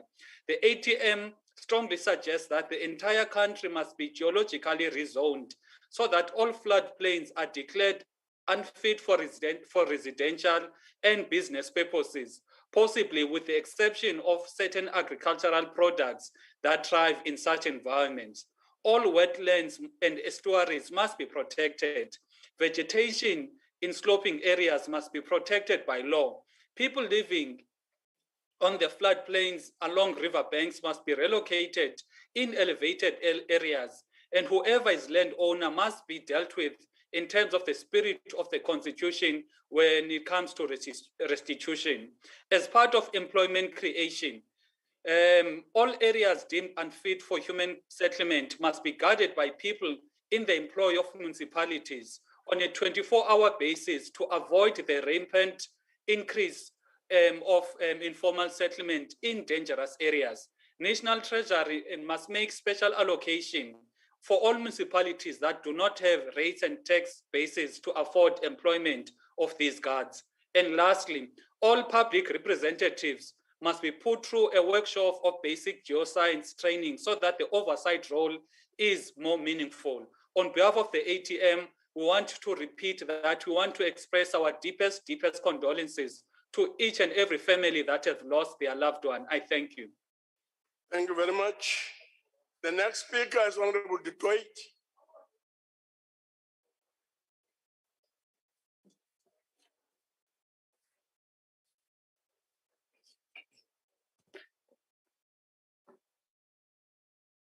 Achtbare voorsitter, when you're barely surviving, you can't dream. How many dreams have been shattered as a result of the ANC's incompetence, stubbornness, and blatant disregard for the value of life and rule of law? How many dreams have been shattered by the failure to act in the best interest of communities, provinces, and the country? How many dreams of so many children, Mr. President, were shattered when the ANC government allowed schools in KwaZulu-Natal and across the country to be vandalized during the COVID period, as well as during the July unrest that took place? Millions of rands are lost. A result of the recent floods and failures of the ANC, Mr. President, failing infrastructure, more than 600 schools in KZN were damaged, affecting about 270,000 learners. In 2021, UNICEF indicated that learners lost about 75% of their school year as a result of the lockdown. What now? What about those children's dreams? How many more dreams will be shattered by this Grim Reaper clothed in black, green and gold? Chair, voorsitter, die president het in sy staatsrede aangekondig dat hy en die kabinet volle verantwoordelikheid aanvaar vir die onrus wat in Julie 2021 plaasgevind het, insluitend die 342 persone wat dood is. 'n Uitstappie wat Suid-Afrika meer as 50 miljard rand gekos het en meer as 2 miljoen werksverliese tot gevolg gehad het. Sal die president en die kabinet dan nou die premier, die LER, munisipale bestuurders, ANC raadslede ook verantwoordbaar hou en verantwoordelik hou vir die persone wat hulle lewens afgelê het en gesterf het in die onlangse vloede, weens die feit dat hulle nie opgetree het en toegesien het dat infrastruktuur bo die vloedlyne gebou word nie. Hulle het nie teengestaan dat onwettige nedersettings onder hierdie vloedlyne geplaas is nie. Wie sal pas staan vir hierdie 435 oopgrafte, meneer die president? Wie? Daar is om politieke redes, gewilligheid, ideologiese drome, opsetlik toegelaat dat munisipale regulasies en wetgewing nie nagekom word nie, waarvoor soveel mense nou met hul lewens moes betaal. Die impak van die oorstromings kon aansienlik minder gewees het, as infrastruktuur in stand gehou is, as riolering reg plaasgevind het, as die nodige opgraderings wel op die regte tyd geskied het. Die regering se onvermoë en vroomheid, opsetlikheid veroorsaak 'n groter staatafhanklikheid, meer armoede, meer honger en 'n ewig groeiende werkloosheidssyfer. Mr. President, by failing to govern truthfully, failing to hold your cronies responsible, you are stealing children's dreams, stealing a nation's future, and stealing a country's legacy. Time up, Honorable Member. Thank you very much. The next speaker is the Honorable A.M. Shaikh Imam.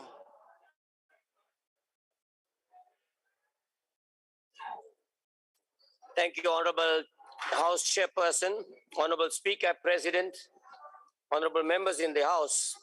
Allow me at the very outset to extend our condolences to the families of the 435 members of our society who lost their lives in this devastating floods. And very importantly, Minister of Police, I want to pay tribute to our police officer, the woman in blue, Siwe Mjwara, who lost her life, selflessly trying to serve the interest of our people. Honorable President, yes, indeed, it's a natural disaster, but I think a lot of this could have been avoided. I must agree with Honorable Steenhuisen because I too have been making call after call after call, Honorable President, and the executive of eThekwini municipality was nowhere to be found. That is a fact. Now, the question that we need to ask ourselves is, Why do we need to wait for 435 people to lose their lives to ask the question, why, and why? Did we not see these people living on those riverbanks? Did we not see them living with these conditions where there's no proper water and sanitation? The stormwater drainage not working. Did we not know that these people are moving from rural areas into urban areas because there's not enough development in the rural areas? So what is the lesson that we need to learn here, Mr. President, in order to avoid, and you rightfully alluded to the fact that this is a natural disaster and we're going to have more of it, whether we like it or not. What are we going to do to prevent these things from happening in the future? Now we're going to move people to better ground. It's something we've said before. Let us start building houses in better ground with proper facilities for these people so they don't have to go through them. It's not difficult because we're building these houses, so let's build them under better ground, wood, water, sanitation, electricity there, so that they too can live with dignity. Now, Mr. President, many of these people that have lost their lives, their families are still in shock and pain. In this fund that we are creating, I hope that we will consider some compensation to these families who lost their loved one, particularly the breadwinners. Many of them have lost their breadwinners. On the issue of the infrastructure, and I know that, Mr. President, you have repeatedly raised the issue of infrastructure and what we must do for economic growth in the country. When I was a councillor at Iteguini, we were losing about 27 to 30% of water on a daily basis. Today, we're losing 50% because of poor maintenance. If infrastructure is one thing that can boost economic growth in this country, let us all work together so that we could be able to build proper infrastructure in the country. Lastly, I want to say that I'm very disappointed that with 435 people losing their lives, we come here today so easily forget these people are still reeling in pain and shock with the loved ones that they have lost. And we come here today and we want to grandstand, we want to insult and attack each other. Surely this is not the platform for it. I thank you very much.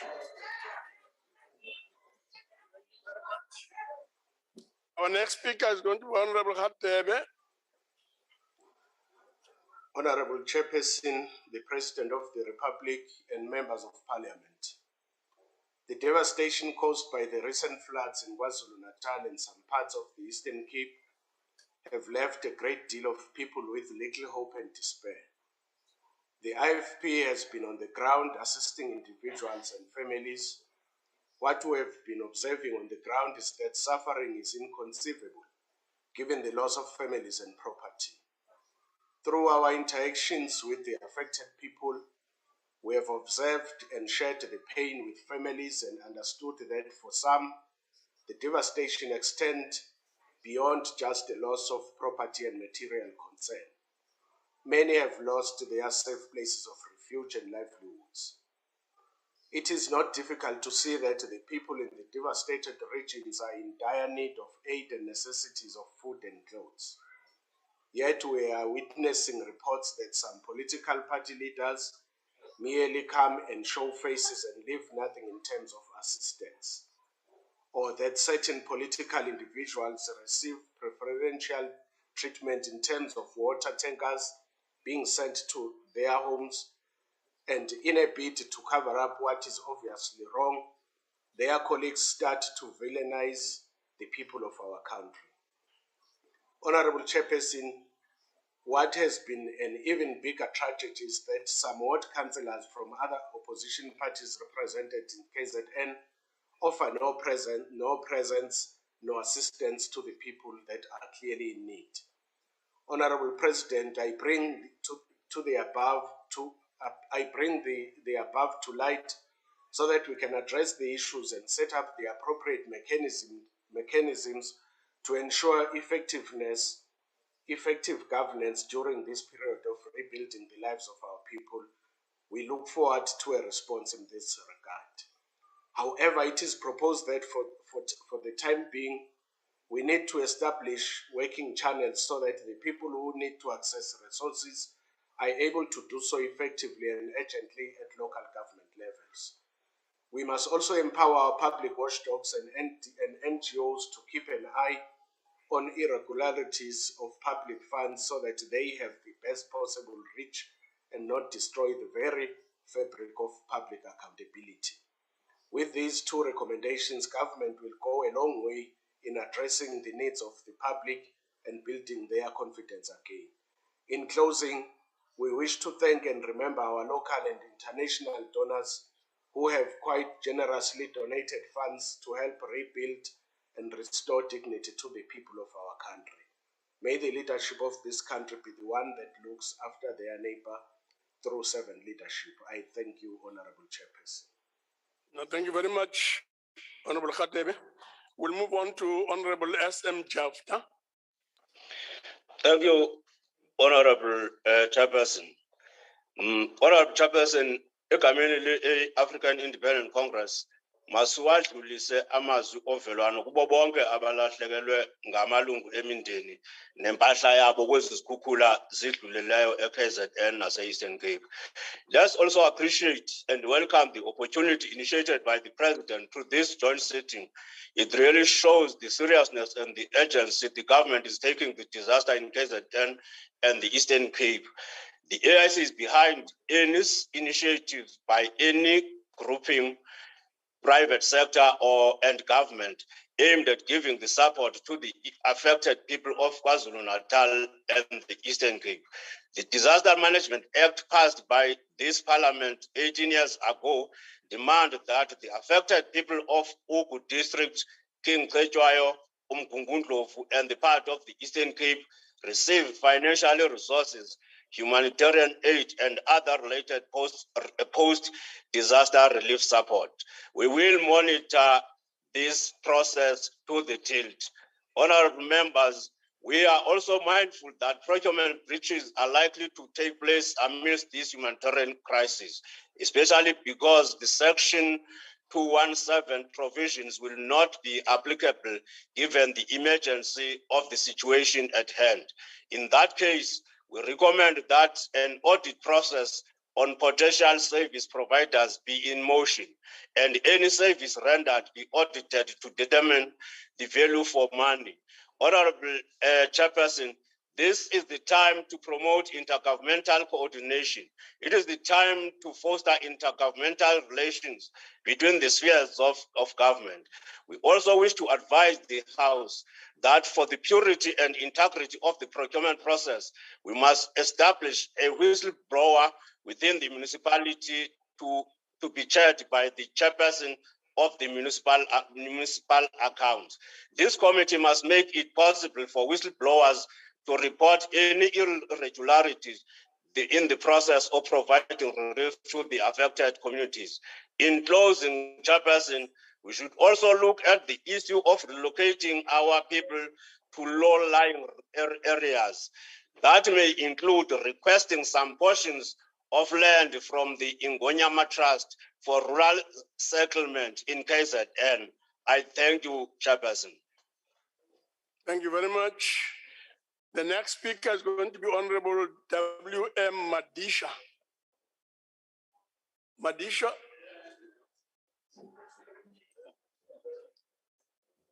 Thank you very much. Mr. President, we are faced with a crisis.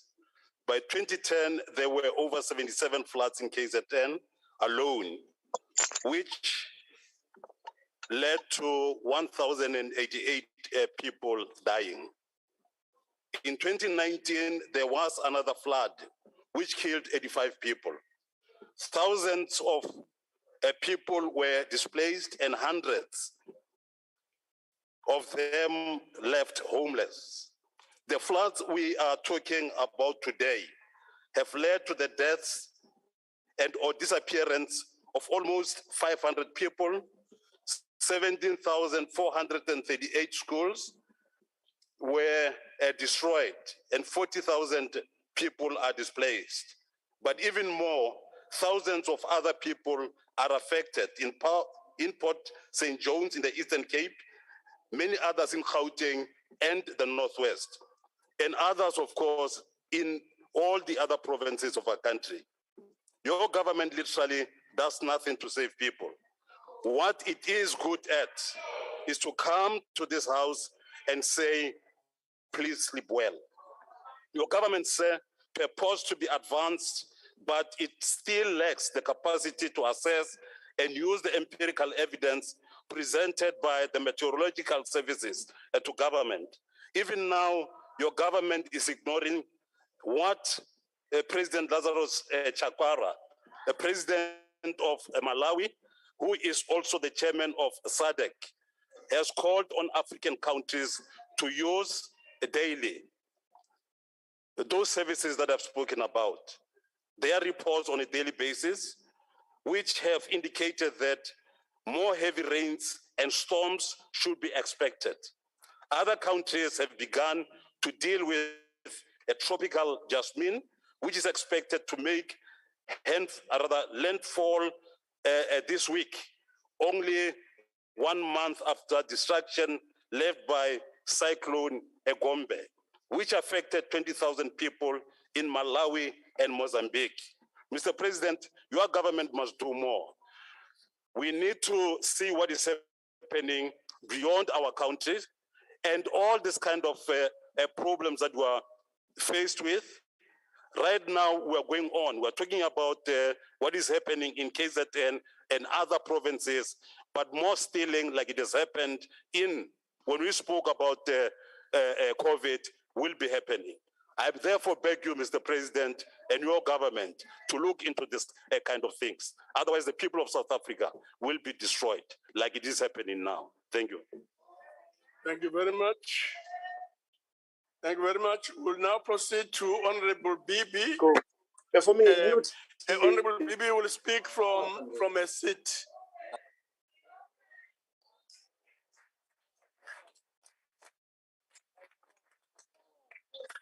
Ngiyabonga sihlalo wendlu. Ngibingelele kumongameli wethu. Ngibingelele kusomlomo mama. Ngiphinde ngibingelele isekela somlomo baba. Ngiphinde ngibingelele kusihlalo we-NCOP no deputy wakhe. Chief Whip of NCOP Babu Mhaye no Chief Whip or Majority Party Mamuphe Majority.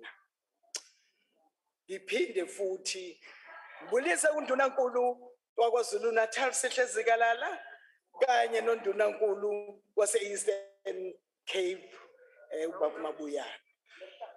Ngiyabonga ukuba ingxenye yale nkulumo mpikiswano yezikhukhula ezenze umonakalo omkhulu kwaZulu Natal namaphethelo. La kudlule khona emhlabeni abantu abaningi abadilizele izindlu.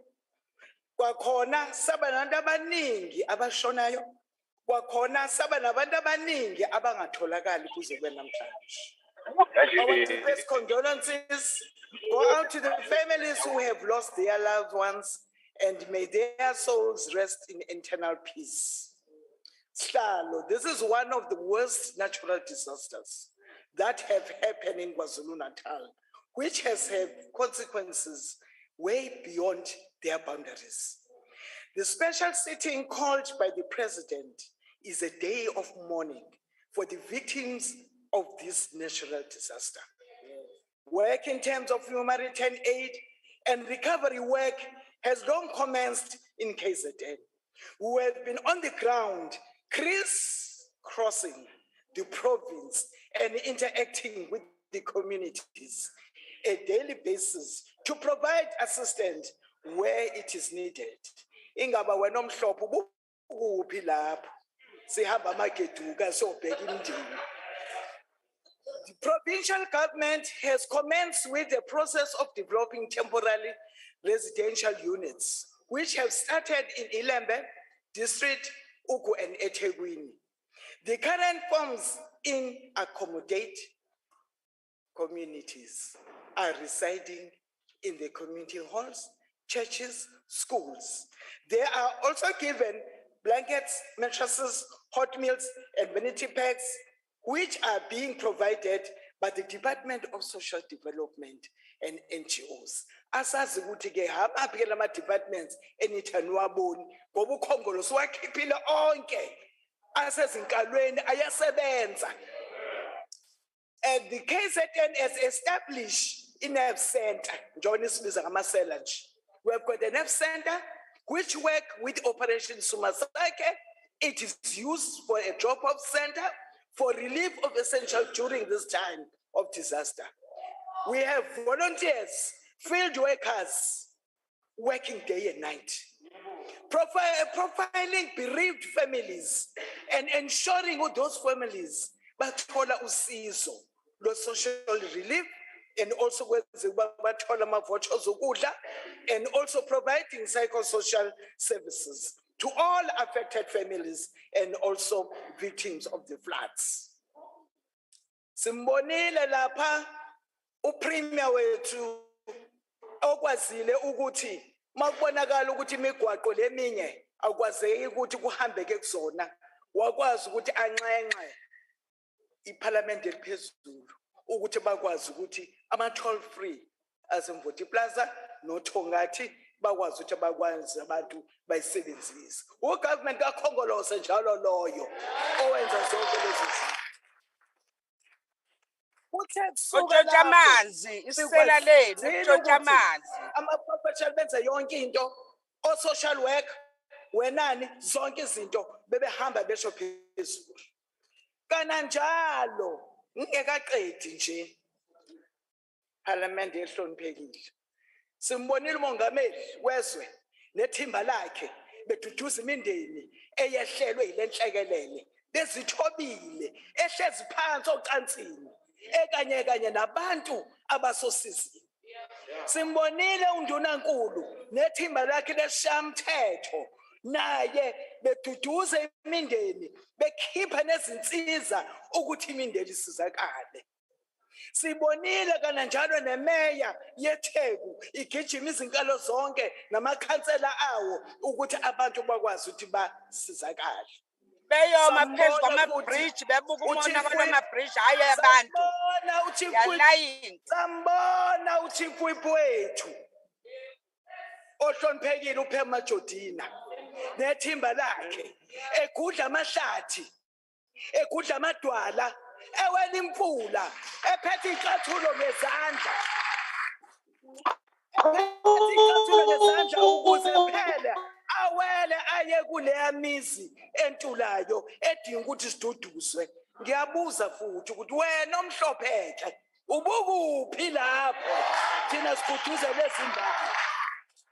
Siyabonga kakhulu siKwaZulu Natal province, umuntu ngumuntu ngabantu. That's how this government kakhongolose yenza ukuthi wonke umuntu azange sikhethe ukuthi wena wavotela iphi inhlangano, kodwa siqinisekile ukuthi wonke umuntu akwazi athole. Kodwa ontaba kayikhonje bebengabonwa ndawo, behamba nje ukuthebelela, beyongena emahholo ezona ndawo lezi ebekuyezabonke, bengafuni ukuba thina sibe khona. Simbonile uTransnet e-assessa yonke damage ye-rail ne-network, ko-portwork in terms of ukuthi kudinga ukuthi kwenziwe ini. Kananjalo siyibonile noPrasa oqinisekisa ukuthi online bestimela kwi-province abadamejekile ukuthi bayenzeka. Siyabonga kakhulu Khongolose omkhulu eprovinsini esilidayo, leader we-ANC, ningadideki yokuthi nikwazi ukuthi normalize isimo ebesinjengeba njoba kwenzekile. Kodwa kumnandi ukuthi njoba betha amanzi la watholakala nje cha eThekwini ku-improve kakhulu. At least u-60% eThekwini abantu sebathola amanzi. Inner and outer west region and north region conclude 50%, no 42%. No gesi ngokunjalo. Sengivala ke sihlalo wami uPremier wethu Nkosi yami njoba elapha ngwethu behambe bemtshela ama-fake news ukuthi naku o-water tank. Lalelani bantu wethu, thina siwuhulumeni osebenzayo ebantwini. Lo tank le yayihamba iye ebantwini ngoba bekunalokho ukuthi itank mayiphumile mina ngihayijeke. Siyabonga sihlalo wethu. Siyabonga mama. Long live, Mama. Long live, Very Matele. much. Our next speaker is going to Othandekayo. be Emnyon Malibongwe. Igama lamakhosikazi. Gama lamakhosikazi Malibongwe. Order, members.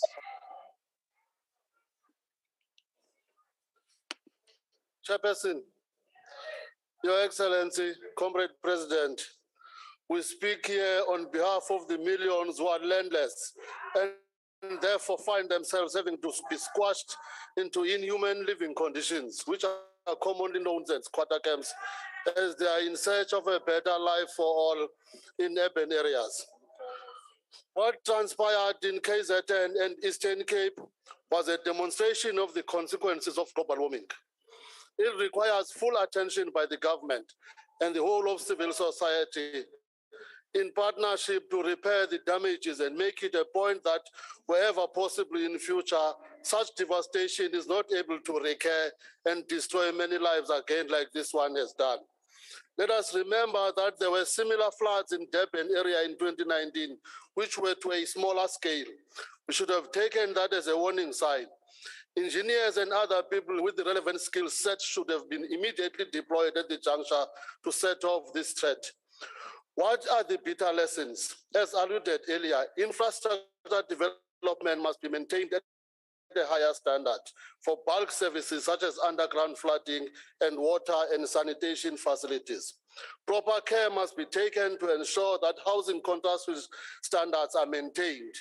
It is very clear that many houses were allowed to be built in areas that were not geologically safe to do so.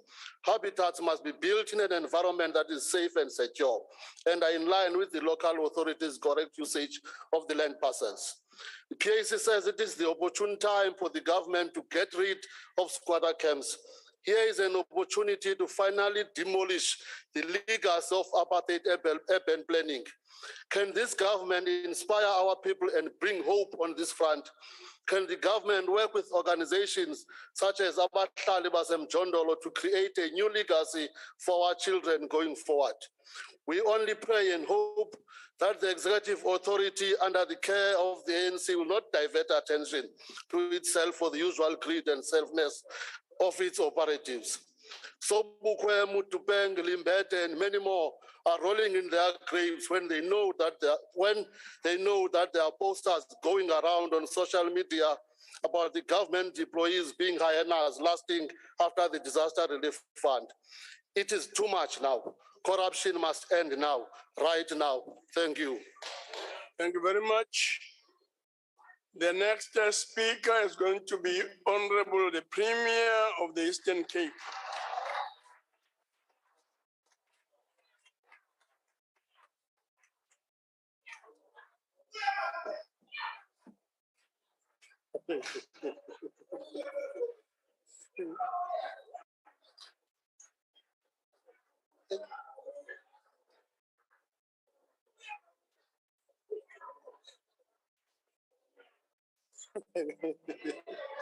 Order. Thank you very much, the chairperson of the Council of Provinces.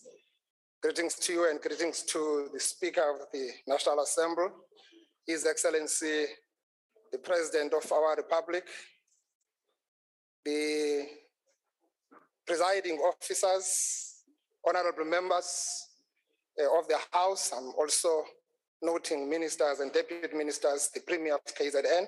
Ladies and gentlemen, good afternoon. There is a saying in Tibetan that goes, and I quote, "Tragedy should be used as a source of strength, no matter what sort of difficulties, how painful experience is. If we lose our hope, that is our real disaster." As we gather here as servants of the people of our country, we must use this session constructively and at the same time give our people hope in their moment of despair. Indeed, time to work together is now, as eloquently articulated by the President earlier. Abantu base KZN nabantu baseMpuma Kapa, abantu base-Northwest, abalindelanga ukuva sikutakuthana apha namhlanje, sigxekana, kwaye sityabekana ngezityholo ezingekhoyo. Balindele ukusiva sithetha ngezisombululo zokubuyisela ubomi babo esiqhelweni emveni kwentlekele echaphazele intlalo yabo. Bafuna ukusiva sithetha ngoncedo esiza kubanika lona ekwakheni ngokutsha amakhaya abo, izikolo, iikliniki, imigaqo yezithuthi namashishini athe achatshazelwa zizikhukhula zemvula. Eyona nto intlungu ngexesha lentlekele kukuphulukana nobomi babantu bakuthi. Siyancedisa kuzo zonke iintsapho eziphulukene namalungu kule ntlekele. Njengoko sisazi abantu abaswelekele eKZN, abanye babo basuka e-Eastern Cape. Ndiyafuna ukuqaphela nokukhumbula uCaptain Pierre Max owathi naye wasutywa kukufa ehlangula abantu kula disaster ye-floods zase-Buffalo City in January, eshiya ifamily yakhe esebenzela isizwe. The loss of over 400 lives and destruction of both social and economic infrastructure just in one natural disaster is unprecedented in our country and has affected families in both Eastern Cape, KwaZulu-Natal and Northwest. Sidinga ilima likarhulumente, imibutho engekho phantsi korhulumente noosomashishini babucala ukuphakamisa abantu bakuthi kule ntlekele. Andisiso isanuse semoyezulu President, nawe Honorable Speaker, kodwa ndiyafuna ukuthi urhulumente kazwelonke nowephondo lalapha eNtshona Kapa mabalungiselele intlekele enokwehla eNtshona Koloni. Kule mvula siyazi into kokuba imvula zabo ziyaxhaphaka apha ebusika. Siyibonile i-challenge kwi-Eastern Seaboard is likely to extend. Honorable Speaker, the natural disasters have become a constant occurrence in our province of the Eastern Cape. The 5 districts of OR Tambo, Alfred Nzo, Christiani, Amatoli, and Jogabi are prone to natural disasters, and 3 of them have been hit twice by natural disasters in the past 10 years. These natural disasters are in various forms and include tornadoes, storms, and the recent floods that have hit parts of our province since the start of the summer season, with Buffalo City Metro being the hardest hit by these catastrophic floods in January this year. It is important to inform the honorable members of the National Assembly and the South African nation that whilst assessment is being underway on the impact of the current disaster in our province, we can highlight the following related incidents. Nearly 1,000 people have been grossly affected by the homelessness and damages to private property. Over 1,900 temporary shelters are required urgently as a short-term response measure. More than 5 villages have been left without water and electricity supply due to damaged water and sanitation infrastructure. 10 schools and 12 health facilities have been damaged in OR Tambo and Christiani districts. Damage to agricultural infrastructure in some municipalities will affect the 2022 harvest and agricultural yields. More than 170 roads have been irreparable damage in our province, mostly rural roads, thereby disconnecting our communities to critical service centers such as schools, hospitals, and towns. The immediate intervention we have deployed include road repairs in OR Tambo and Jogabi, provision of psychosocial support to victims and affected communities, and provision of water cutting. More than 1,800 temporary shelters and 424 housing units will be constructed in the province for victims of the disasters. Mandithethe President here that abantu basezilalini bayazibona i-RDP houses, bayazi-appreciate, bafuna uvuselwa imizi yabo. If someone has lost about a 5-room house, ufuna ukokhelwa nje landlu ibethelelwe ngokutsha sisebenze sibheke phambili. The magnitude and impact of this current disaster requires large-scale support from the national government because our own resources are severely constrained. We have still not fully recovered from the effects of the previous disaster that hit 5 of our districts and Buffalo City Metro between 2013 and to date. The total cost of those disasters were estimated at 1.1 billion, and we did not receive any funding to respond to those disasters. In the current disaster, indications from the assessment that are being done will need more than 2 billion to rebuild affected infrastructure in our communities. We plead for agility in the national government as well to process so that we can respond timelessly to these disasters as the most vulnerable and poor people are severely affected. We must lift the dark cloud of hopelessness and despair that is lingering over the heads of our people. The disaster also requires long-term solution from all of us because they are caused by climate change. What that means is that in the provision of social and economic infrastructure, we ought to integrate climate change mitigation as part of our planning and designs. Mr. President and Deputy President, South Africa is signatory to the Paris Agreement, which is a legal binding international treaty on climate change that was signed on the 12th December 2015 and took effect on the 4th of November 2016. In accordance with this agreement, we ought to commit to the goal of limiting global warming to well below 2 degrees Celsius. It is therefore important that we also understand that our long-term low greenhouse gas emission strategy entails going forward. If we do not honor these global climate change commitments, protocols, and declarations, we will continue to encounter the disastrous effects of the natural disasters. Mr. President, Honorable Speaker, my considered view is that we can not afford to rest on our laurels as a country. We have got to double our efforts and combat these devastating effects of climate change and global warming. Between 1980 and 2019, we have witnessed an increase in both storms and floods, with landslide featuring on minimal scale. We are noting with great concern that landslides are gaining momentum, in particular in KZN. The climate change crisis puts an immense amount of pressure on the scarce resources that we have at our disposal as government. Equally, it puts the government system on trial as these disasters often impact on our communities badly.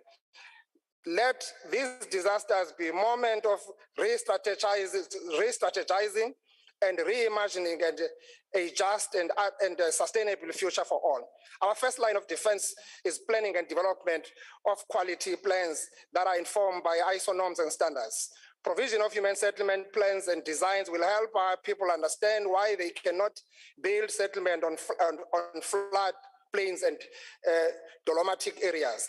More importantly, we must deal decisively with the cause of climate change, which is greenhouse gas emission. We believe our country is on the right track to contribute towards carbon neutrality by 2050. We must heighten direct funding and invest efforts towards ensuring a just transition to renewable energy that will not devastate. You conclude. Okay. We really stand here and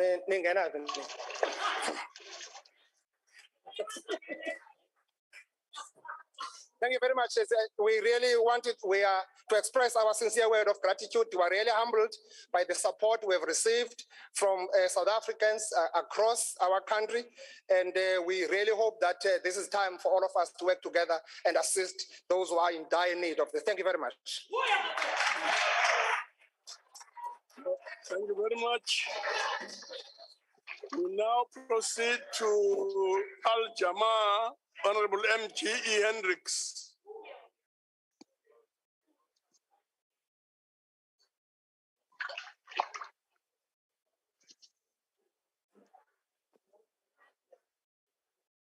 Speaker, Chair, His Excellency, Honorable Premiers, reports from our constituency in Omdowni and eThekwini, where we have an impact member and we have councillors, is that the Premier and the Mayor of eThekwini are on the ground helping communities.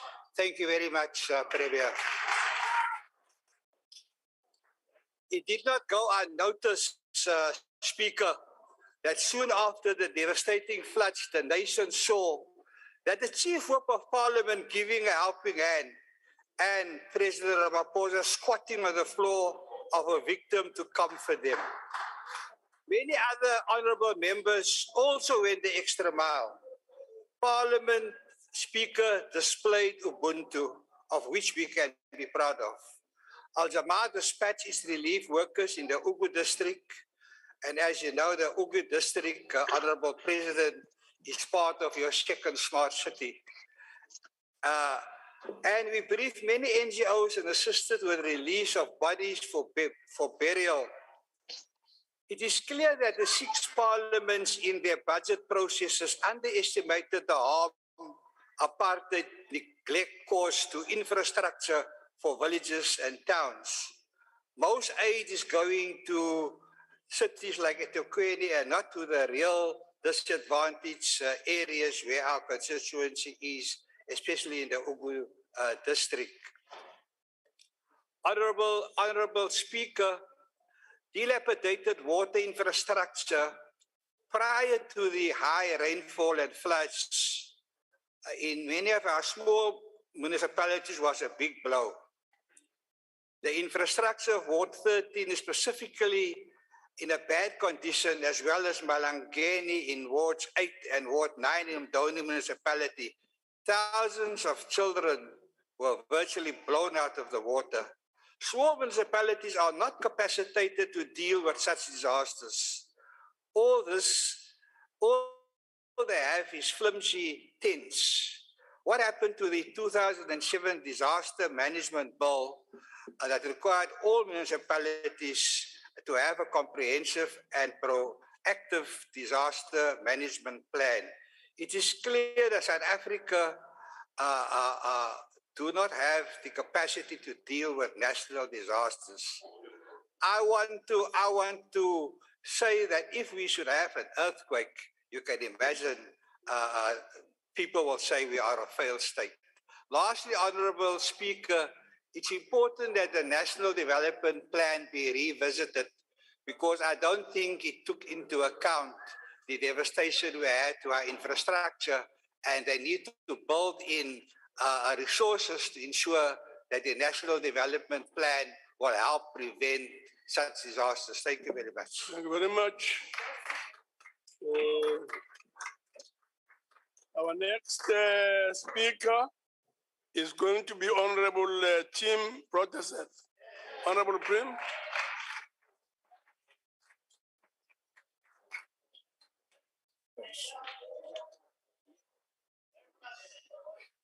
Honourable Speaker, Honourable Chairperson, Honourable President, Honourable Members, fellow South Africans.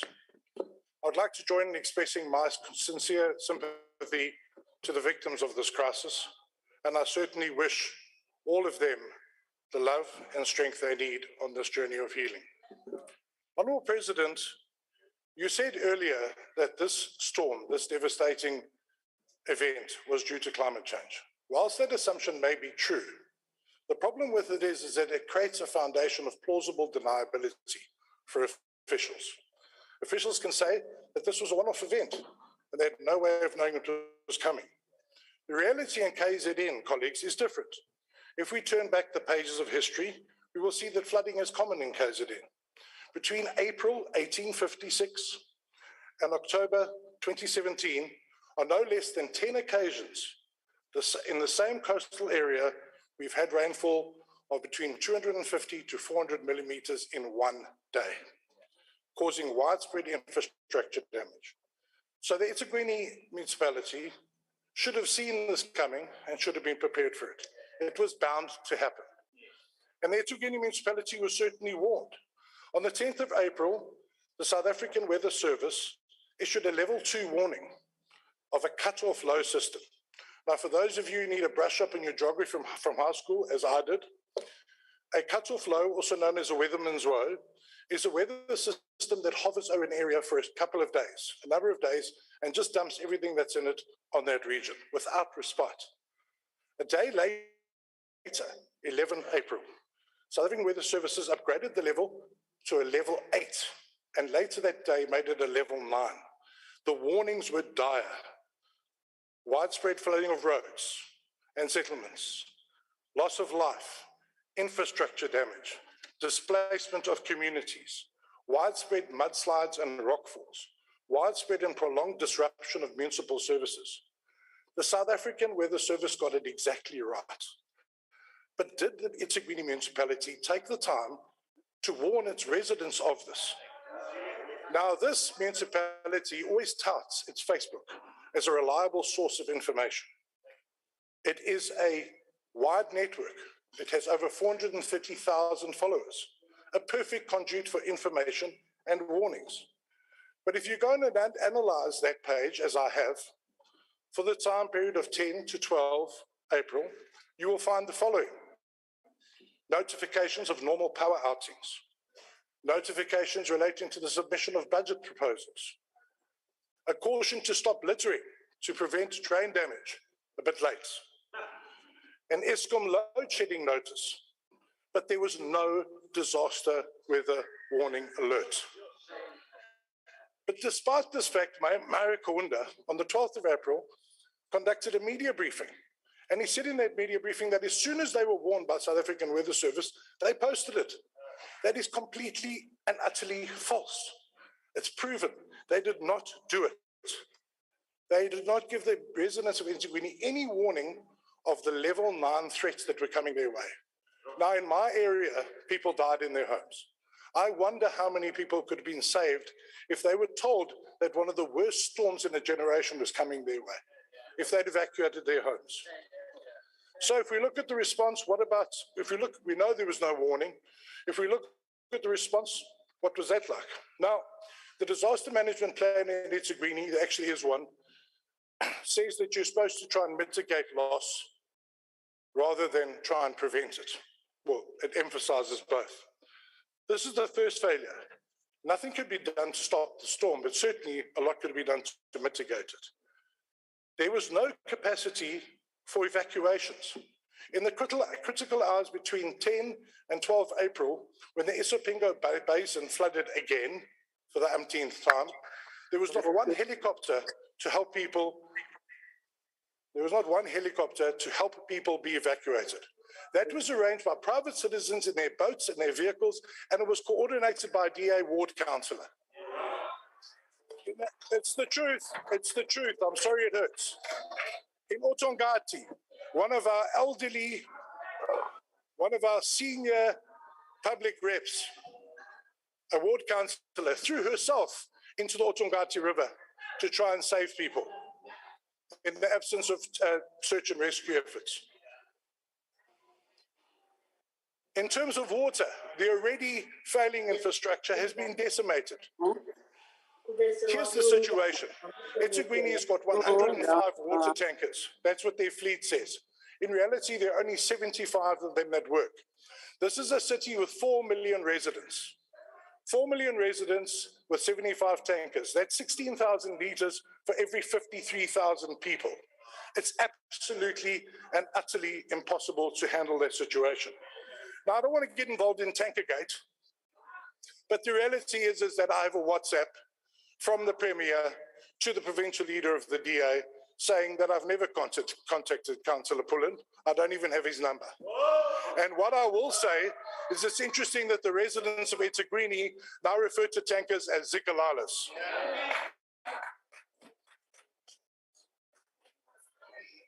In conclusion, Mr. President,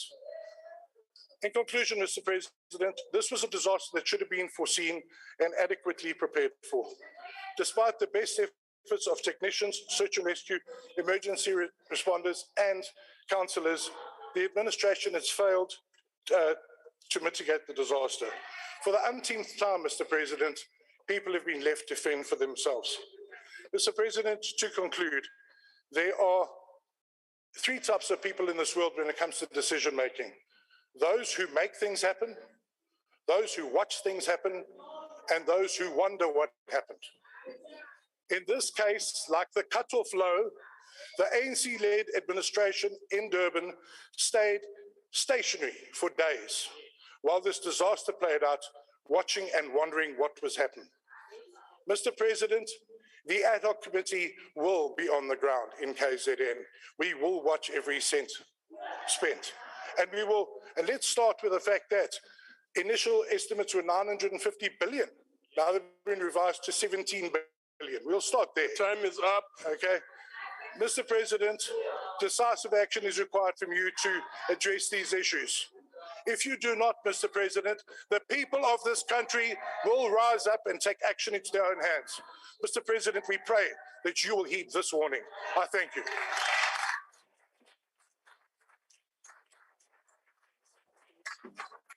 you very much. Our next speaker is going to be the Chief Whip of the Majority Party, Honorable Femi Matodina. Malibongwe. Ababhexeshi bobabini bale Parliamente namhlanje, Mungameli obekekileyo, amalungu ezindlu zombini, opremier bobabini abakhoyo apha. Ilusizi into yoba emva kokuba abantu bakowethu besiva kabuhlungu bejongise iminqonqo ezantsi kuzomiwa kule ndawo kuchithwane kubekho abo bathi yinto eyenziwe ngebomu.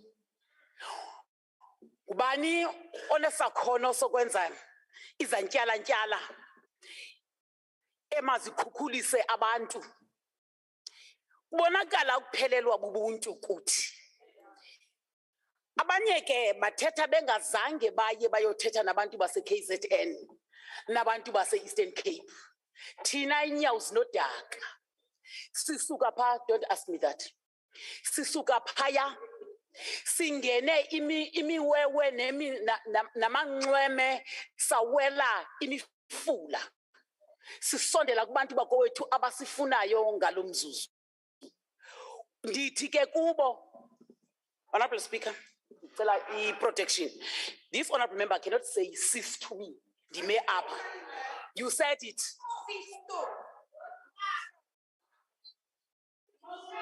Yeah. Honorable members, I guess we should just remind each other that although we can heckle and so on, there's no way in which heckling can be helpful if we can't hear what the speaker is saying. In any way, dialogue is forbidden. Please proceed, Chief Whip. Enkosi ngokungenelela. Kumele ke into yoba President sivume sibulele kuwe icabinet oyikhokhelayo iye yatsiba kwangoko yangena eKZN icabinet oyikhokhelayo nangoku ndithetha amalungu amanye wecabinet awekho apha oko ayesebenza eKZN esebenza eEastern Cape makwaye masiwaqhabele siwabulele. Ngabantu abayaziyo into yoba bathunyiwe bahambe bedlala. Bayile bayosondela ebantwini bakowethu beva inhlungu yabo. Lanja yomkhondo ebeyihamba kunye nomama ubusisiwe Mjwarha ibisenza umsebenzi wobuthandazwe. Nayo yafumana isiwela kula ngozi. Sithi ke ngeli xesha siye-ANC umanyano ngamandla. Masikhalisane nabantu bakowethu kwinhlungu abanayo enakikoduwo ha hona likoduwo he o tshwanetse gore re sebedisane mmoho re le setšhaba sa South Africa. We have an obligation as the people's government to ensure that we intervene at an appropriate time, and that you have done, President. That you have done, Premier, Honorable.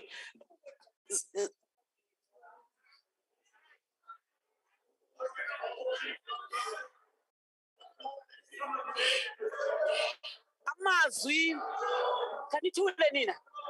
Amazwi ovelwano awonelanga ukungena kumakhaya ajongane nokufa. Siyile kwimingcwabo seva ubuhlungu sithethe nabantu sahlala nabo phansi. Khaya lakwamakhanya ubone ibhokisi ezintathu nezine zomzi omnye. Lonto yodwa ithi wanga uThixo woxolo nothando angangenelela anibophe aniqinise. Amalungu akhoyo apha weParliamente amaninzi ayile phaya ebantwini ava inhlungu yabantu asebenza nabantu kwaye kufuneka sibulele abantu abaye phaya bayongenelela. Siyayiqonda ke mongameli into yoba xa kunje umthwalo xa usindayo ubanga ugxekwa-gxekwana. Wonke umuntu ufuneka efumene into yoba isizathu soba makugxekwe lo rhulumente okungathi siyazenza izantyalantyala if we are creating those floods. Those were natural disasters and they are attended to by our government. Le ad hoc committee eyenziwe namhlanje, le ad hoc committee eyenziwe namhlanje yes parliament ngezindlu zimbini wena ngezindlu zimbini izawuqinisekisa into yoba sihamba kunye nani kuba imali ezawusetyenziswa yile mali ivotelwa yile parliamente. Sizawuhamba kunye nani sincedisane into yoba umahluko wenzeke kwaba yabantu. We welcome the technical teams that have been established to work with the Disaster Management Center. Our government was coordinating all the programs. Siwabonile abalungu karhulumente engasebenzi in silos, esebenza kunye. Kodwa wena mama manungcola kakhulu man. Tyhini wethu. Dear leader, with due respect, we cannot come and do political standing at the expense of the pain that our people have done. Ungadikombi wena. And Honorable Groenewald, to say disasters are not honorable members. To say disasters are man-made, that is not true. Mr. Tujoit, same to you. Bokufanele ba noko inhloni ziyanakha. Ukuza nizoma apha nithethe into engeyonyani. Ngenhlungu nokudandatheka kwemiphefumulo yabantu bakowethu. Singenelele singulombutho. Kwaye sisazawungenelela njengoba besitsho Honorable uBhebhe. Into yoba sihambe sisondele ebantwini bakowethu. Sesiqalile uthetha nabo. Ingakumbi abo bakhe kwi-low lying areas nakwi-river banks. Into yoba kofuneka bavume urhulumente abasuse kwezaa ndawo ababeke ezindaweni apho sizawuthatha nomhlaba lo siwafake kuwo ngoba kumelekile. As part of ubuntu, masinikeleni. Sinikele kubantu bakowethu. Siqokelele konke oko esinako. Sibabonile ke abantu besithi urhulumente ewe sihleli kwezi ndawo nisibeke kuso kodwa khanenze ngokukhawuleza with the capable government of the KZN, the national government, the eThekwini government. Lo nto izakwenziwa sikhokela abantu bakuthi ingakuhlekisa ngalo mzuzu ngoba kumandi kuwe awukho kula meko ingakuhlekisa ngalo mzuzu kodwa ngenye imini lo mazinyo azaba zinyanda. Yinhlekele lento esikuyo. uThixo wamamanyange makasikelele iAfrika. Ababantu kuthiwa bayi-435 masimfuna ifake laa mveku yasePort St John ibingcwatyi izolo. Bayi-436 abantu abathe basoleka kule ntlekele. Amakhaya emkile. Omakhelwane sibabonile ntuzuma ko-Ward 59 apho bendikhona. Apho ootata noomama amathandazo abavuke ngobusuku bayohlangula abantu abadala. Ubunye bubonakele phaya into yoba thina singabantu boMzantsi Afrika siyakwazi ukusebenza kunye. However, it is imperative that proper planning must occur at all times. The current assessment by the Department of Agriculture and Rural Development and Land Reform on the extent of damage agricultural production is awusincedisa into yoba kungalanjwa ngoba ezi floods izawuzisindlala. Ezi floods zizawuzisa into yoba kungakwazi into yoba kuphinde kulimeke. Sithi ke qhubekani nomsebenzi omhle eniwenzayo. Kuminister ojongane nezindlu esimbonileyo into yoba kuyangenelelwa kukhawuleziswa into yoba abantu mababe nendawo zokuhlala. Sithi nangaleyo siyayinika inkxaso yethu engagunqiyo. Le komiti yenziwe apha izawukhawulezisa ekubeni ijonge ngaphaya kwezintlekele into yoba ukuze sakhe kakutsha uMzantsi Afrika kufuneka senze ntoni na. Whereas government in the global north respond to such events by borrowing on capital markets at low cost in order to finance stimulus and investment packages, Africa and countries in the global south have they have to rely on small amounts of financial support. The ANC calls on presiding officers of parliament to urgently convene the national dialogue on climate change. Going forward, to impact on climate change, lanto ibizwa global warming imfudumalo yesibhakabhaka.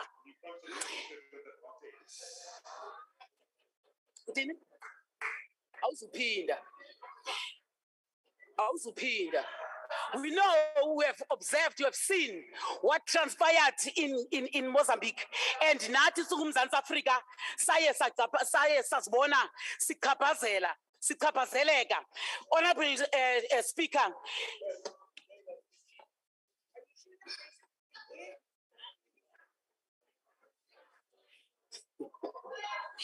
Honorable Speaker, it is important that you must also say, as the ANC, we are deeply conscious of the fact that with 16,000 households that have been affected, the shelters, temporary shelters are really needed, but also that must be done in consultation with our communities. The infrastructure that has been affected, it also affected the economy of KZN. And we are happy that the economy is now restored in stages by this government of KZN. And we thank them very much for acting swiftly to ensure that abantu bakowethu abasokoli mahala ixesha elide. Madagascar are now being experienced in KwaZulu-Natal and parts of the Eastern Cape with large areas of land below sea level, especially the vulnerable. That the discussions with the presidency on special development planning for the future, new construction and infrastructure materials that will be more resistant to climate change going forward are much needed. This has a major implication for roads, houses, and other infrastructure in the rebuilding process. Siyayazi into yoba sisuka kwimeko ezinzima. Imeko apho besisuka kwi-COVID-19 sathi singeka-recoverishi kwi-July unrest kwafika ezantyala-ntyala.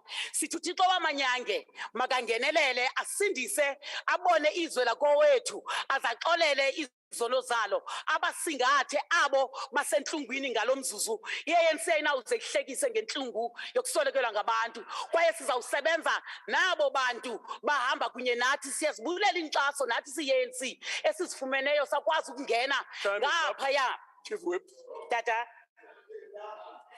Tata mandibulele kakhulu kodwa siyayixhasa le okungenelela karhulumente. Nina Malibongwe.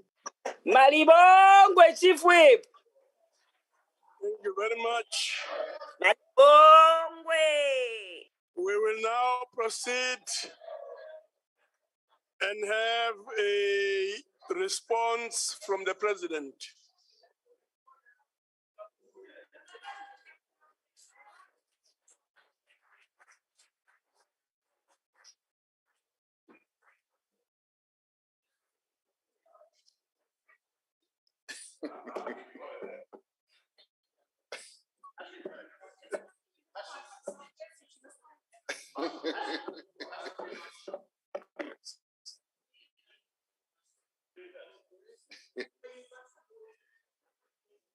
I'd love some water.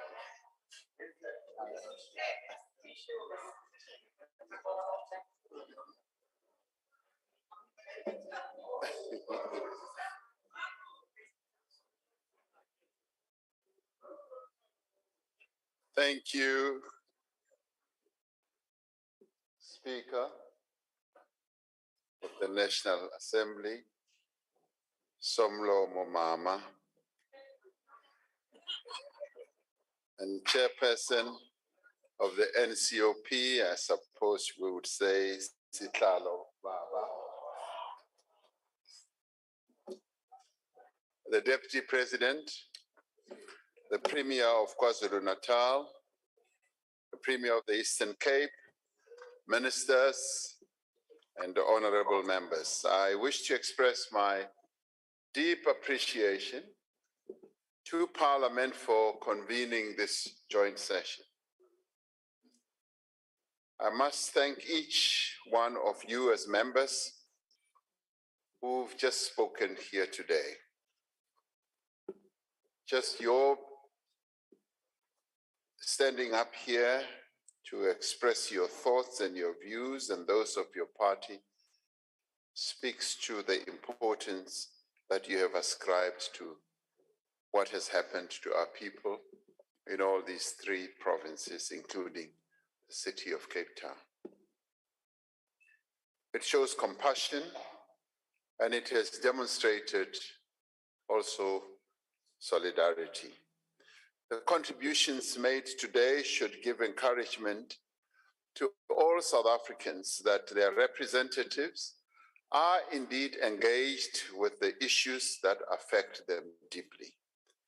And I wish to thank a number of you here as representatives of our people who have taken time to go out, particularly to KZN, and who've walked the ground and been amongst our people. Honorable Bibi provided some real colorful details about how members of this House, as well as the Premier of KZN and various civil servants, have spent time meeting people who are affected. So for many of you who've gone out to see what has happened, thank you very much, and I thank you on behalf of our people. Now, all this confirms that this Parliament has taken its responsibility to exercise oversight and ensure accountability seriously. And I welcome the decision to establish an ad hoc joint committee on flood disaster relief and recovery to assess the overall impact of the damage, the response, and the relief measures that are being implemented by government. And I'm pleased that this decision has been taken rather quickly. And I thank the Chief Whip for outlining to me the task of this ad hoc committee, and I wish this committee well as it executes its task.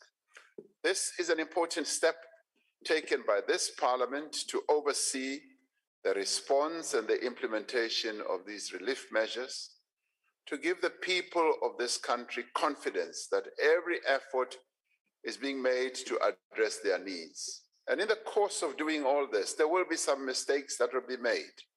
There will be a number of gaps.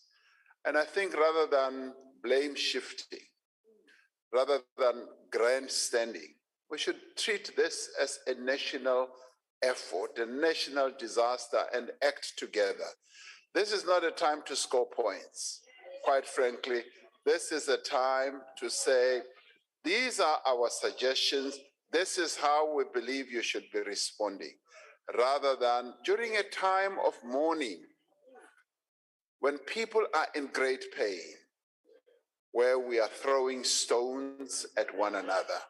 This should not be the way, as South Africans, we should be responding. Now, many valuable proposals have been made on how we can effectively respond, both to this disaster, as well as, and I want to thank you for this, for future nature events that will strike our country and our people. We welcome the contributions that honorable members have made on the principles that need to guide the work of rebuilding and recovery. Honorable Lucas spoke about joint planning. And she also said, through this, we should find a way of strengthening the district development model, because as she said, it will serve us well, even as we handle disasters like this. Honorable Mkalipi spoke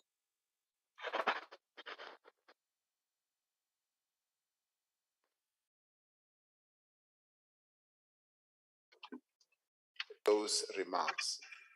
Honorable Groenewald spoke about the need for prayer and action.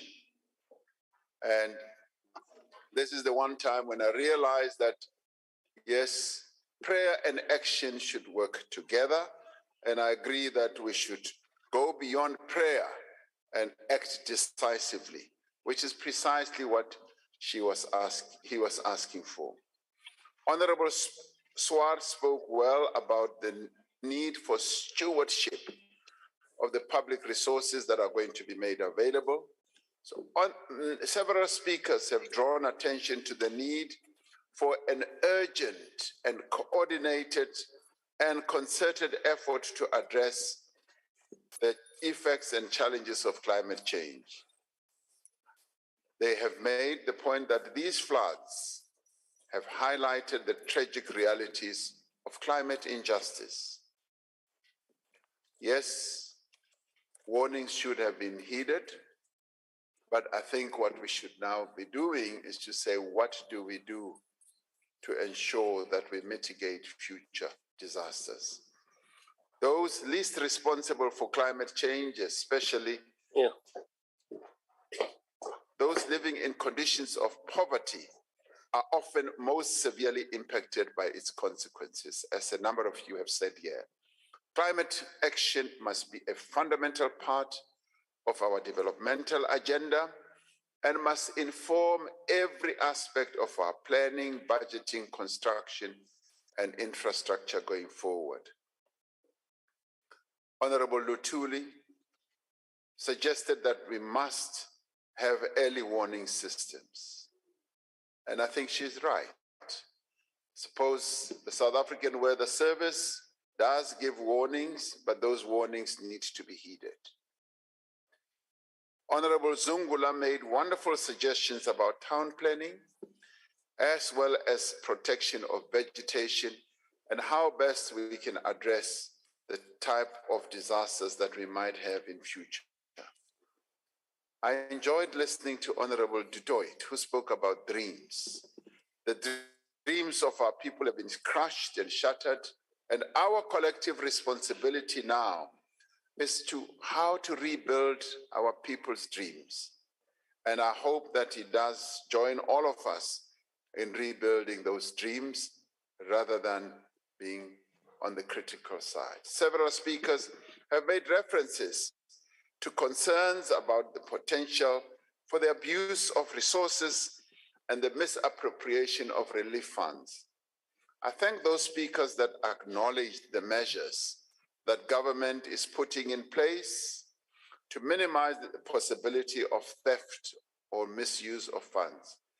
Premier Zikalala emphatically stated here that the process of spending the resources will be corruption-free and that the contracts, listen first, and that is where our problem is. We don't listen to one another. Now, what he said was that we are going to make sure that the contracts are going to be pre-audited.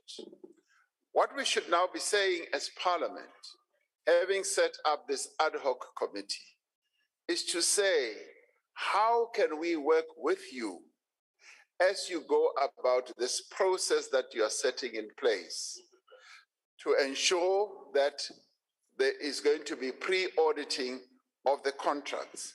This is where Parliament should come into its own. And I'd like to thank the Premier for this unequivocal statement about the utilization of public funds and resources.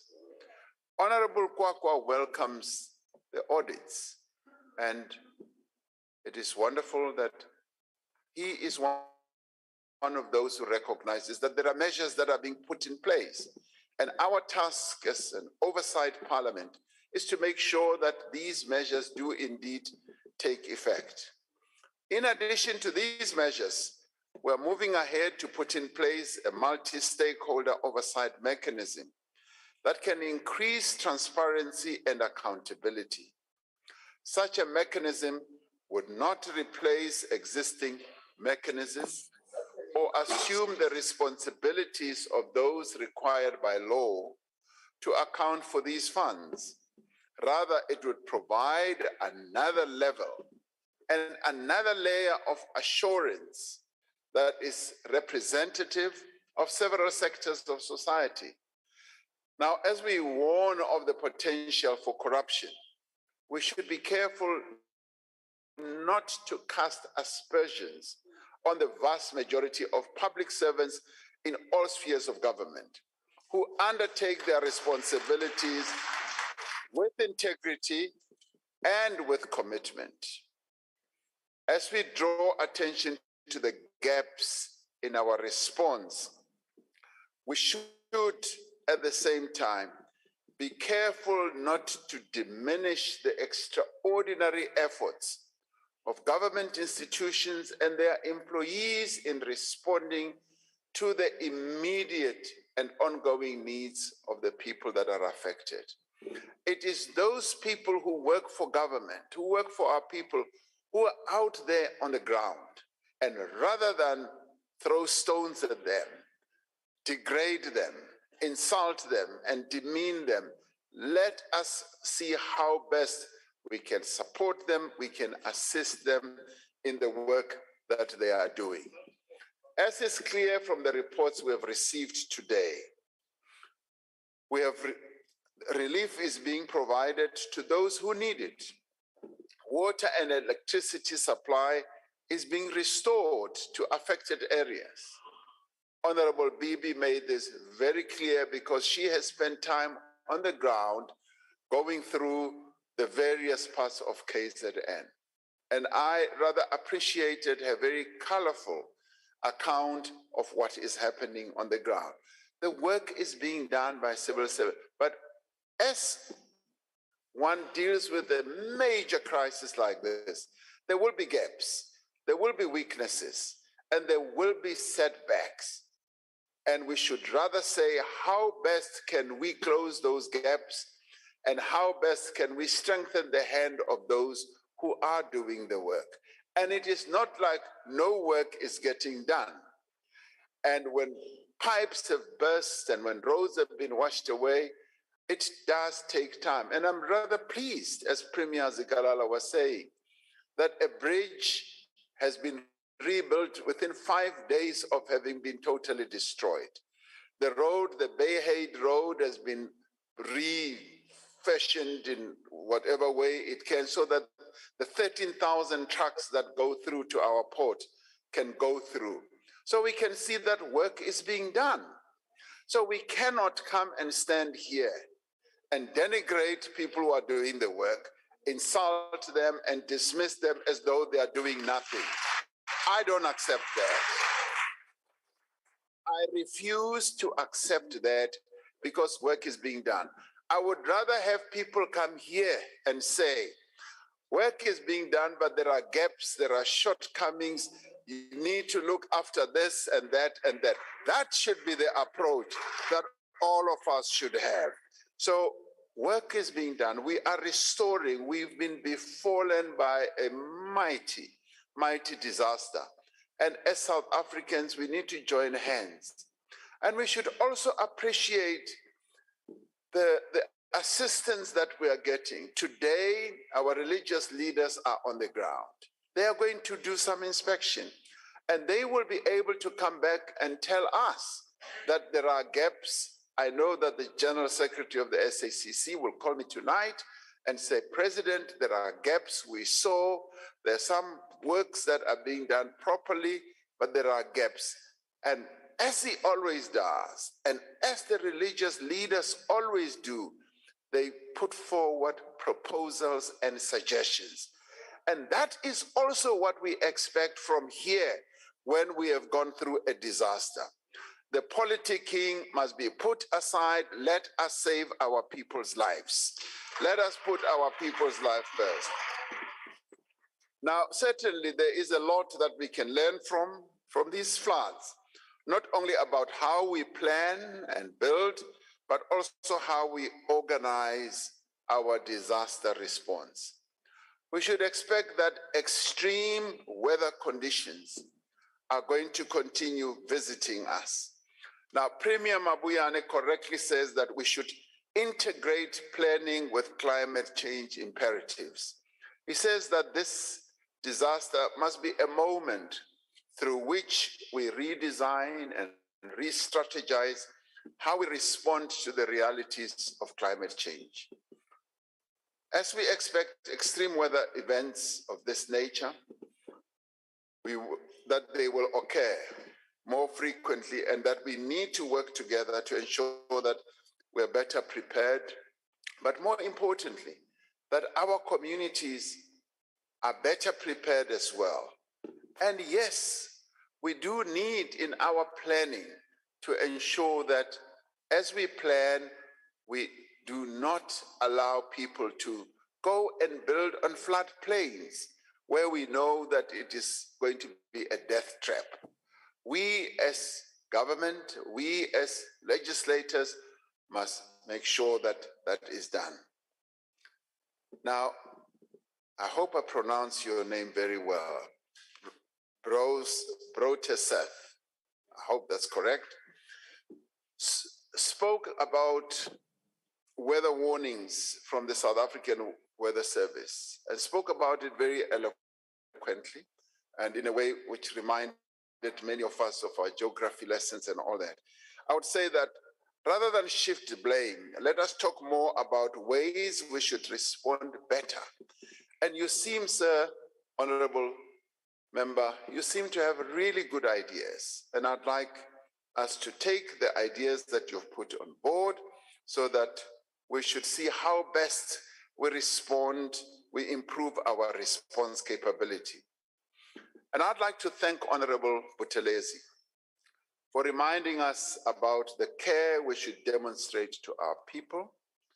I also wish to express my gratitude to him for the letter that he sent to me, wherein he was informing me that His Majesty the King, Misizulu Zwelithini, was suggesting that his coronation should be postponed due to the situation that prevails now. Now, I welcomed that, and I think that was a wonderful suggestion. So we've both agreed that the coronation will be postponed to a later date. And I'd like to thank him because that demonstrated great solidarity with our people, that we should not go ahead with an event of that nature when our people are suffering. Honorable Sheikh Imam suggests that we should build on better ground when we next build, but he raises a very important point as well, that we should focus our attention more on maintenance. And he says that we're losing lots of water, about 30% now, it's going to be 50%, all being lost to the eThekwini municipality. So we need to maintain, and that is another area of work that we will focus on. And he even says that that's a job creator. We can create even more jobs. Lastly, allow me, Honorable Speaker and Honorable Chair of the Council of Provinces, to thank you for agreeing that we should have this debate. That demonstrates your ongoing support of this democratic institution for our national disaster recovery effort. And I think through this debate, we've lifted the important issues that need to be attended to. Wonderful ideas have been put on the table here, and these are ideas that we should take forward as a government. And I'd like to thank you all, because there is so much work to be done, and I'd like to invite all of us that we should do this work together. Thank you very much.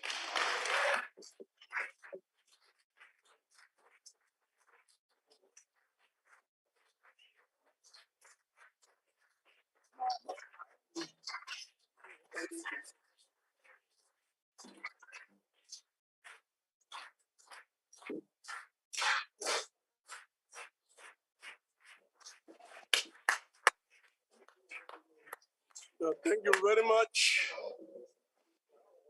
Sawubonga We should Mongameli.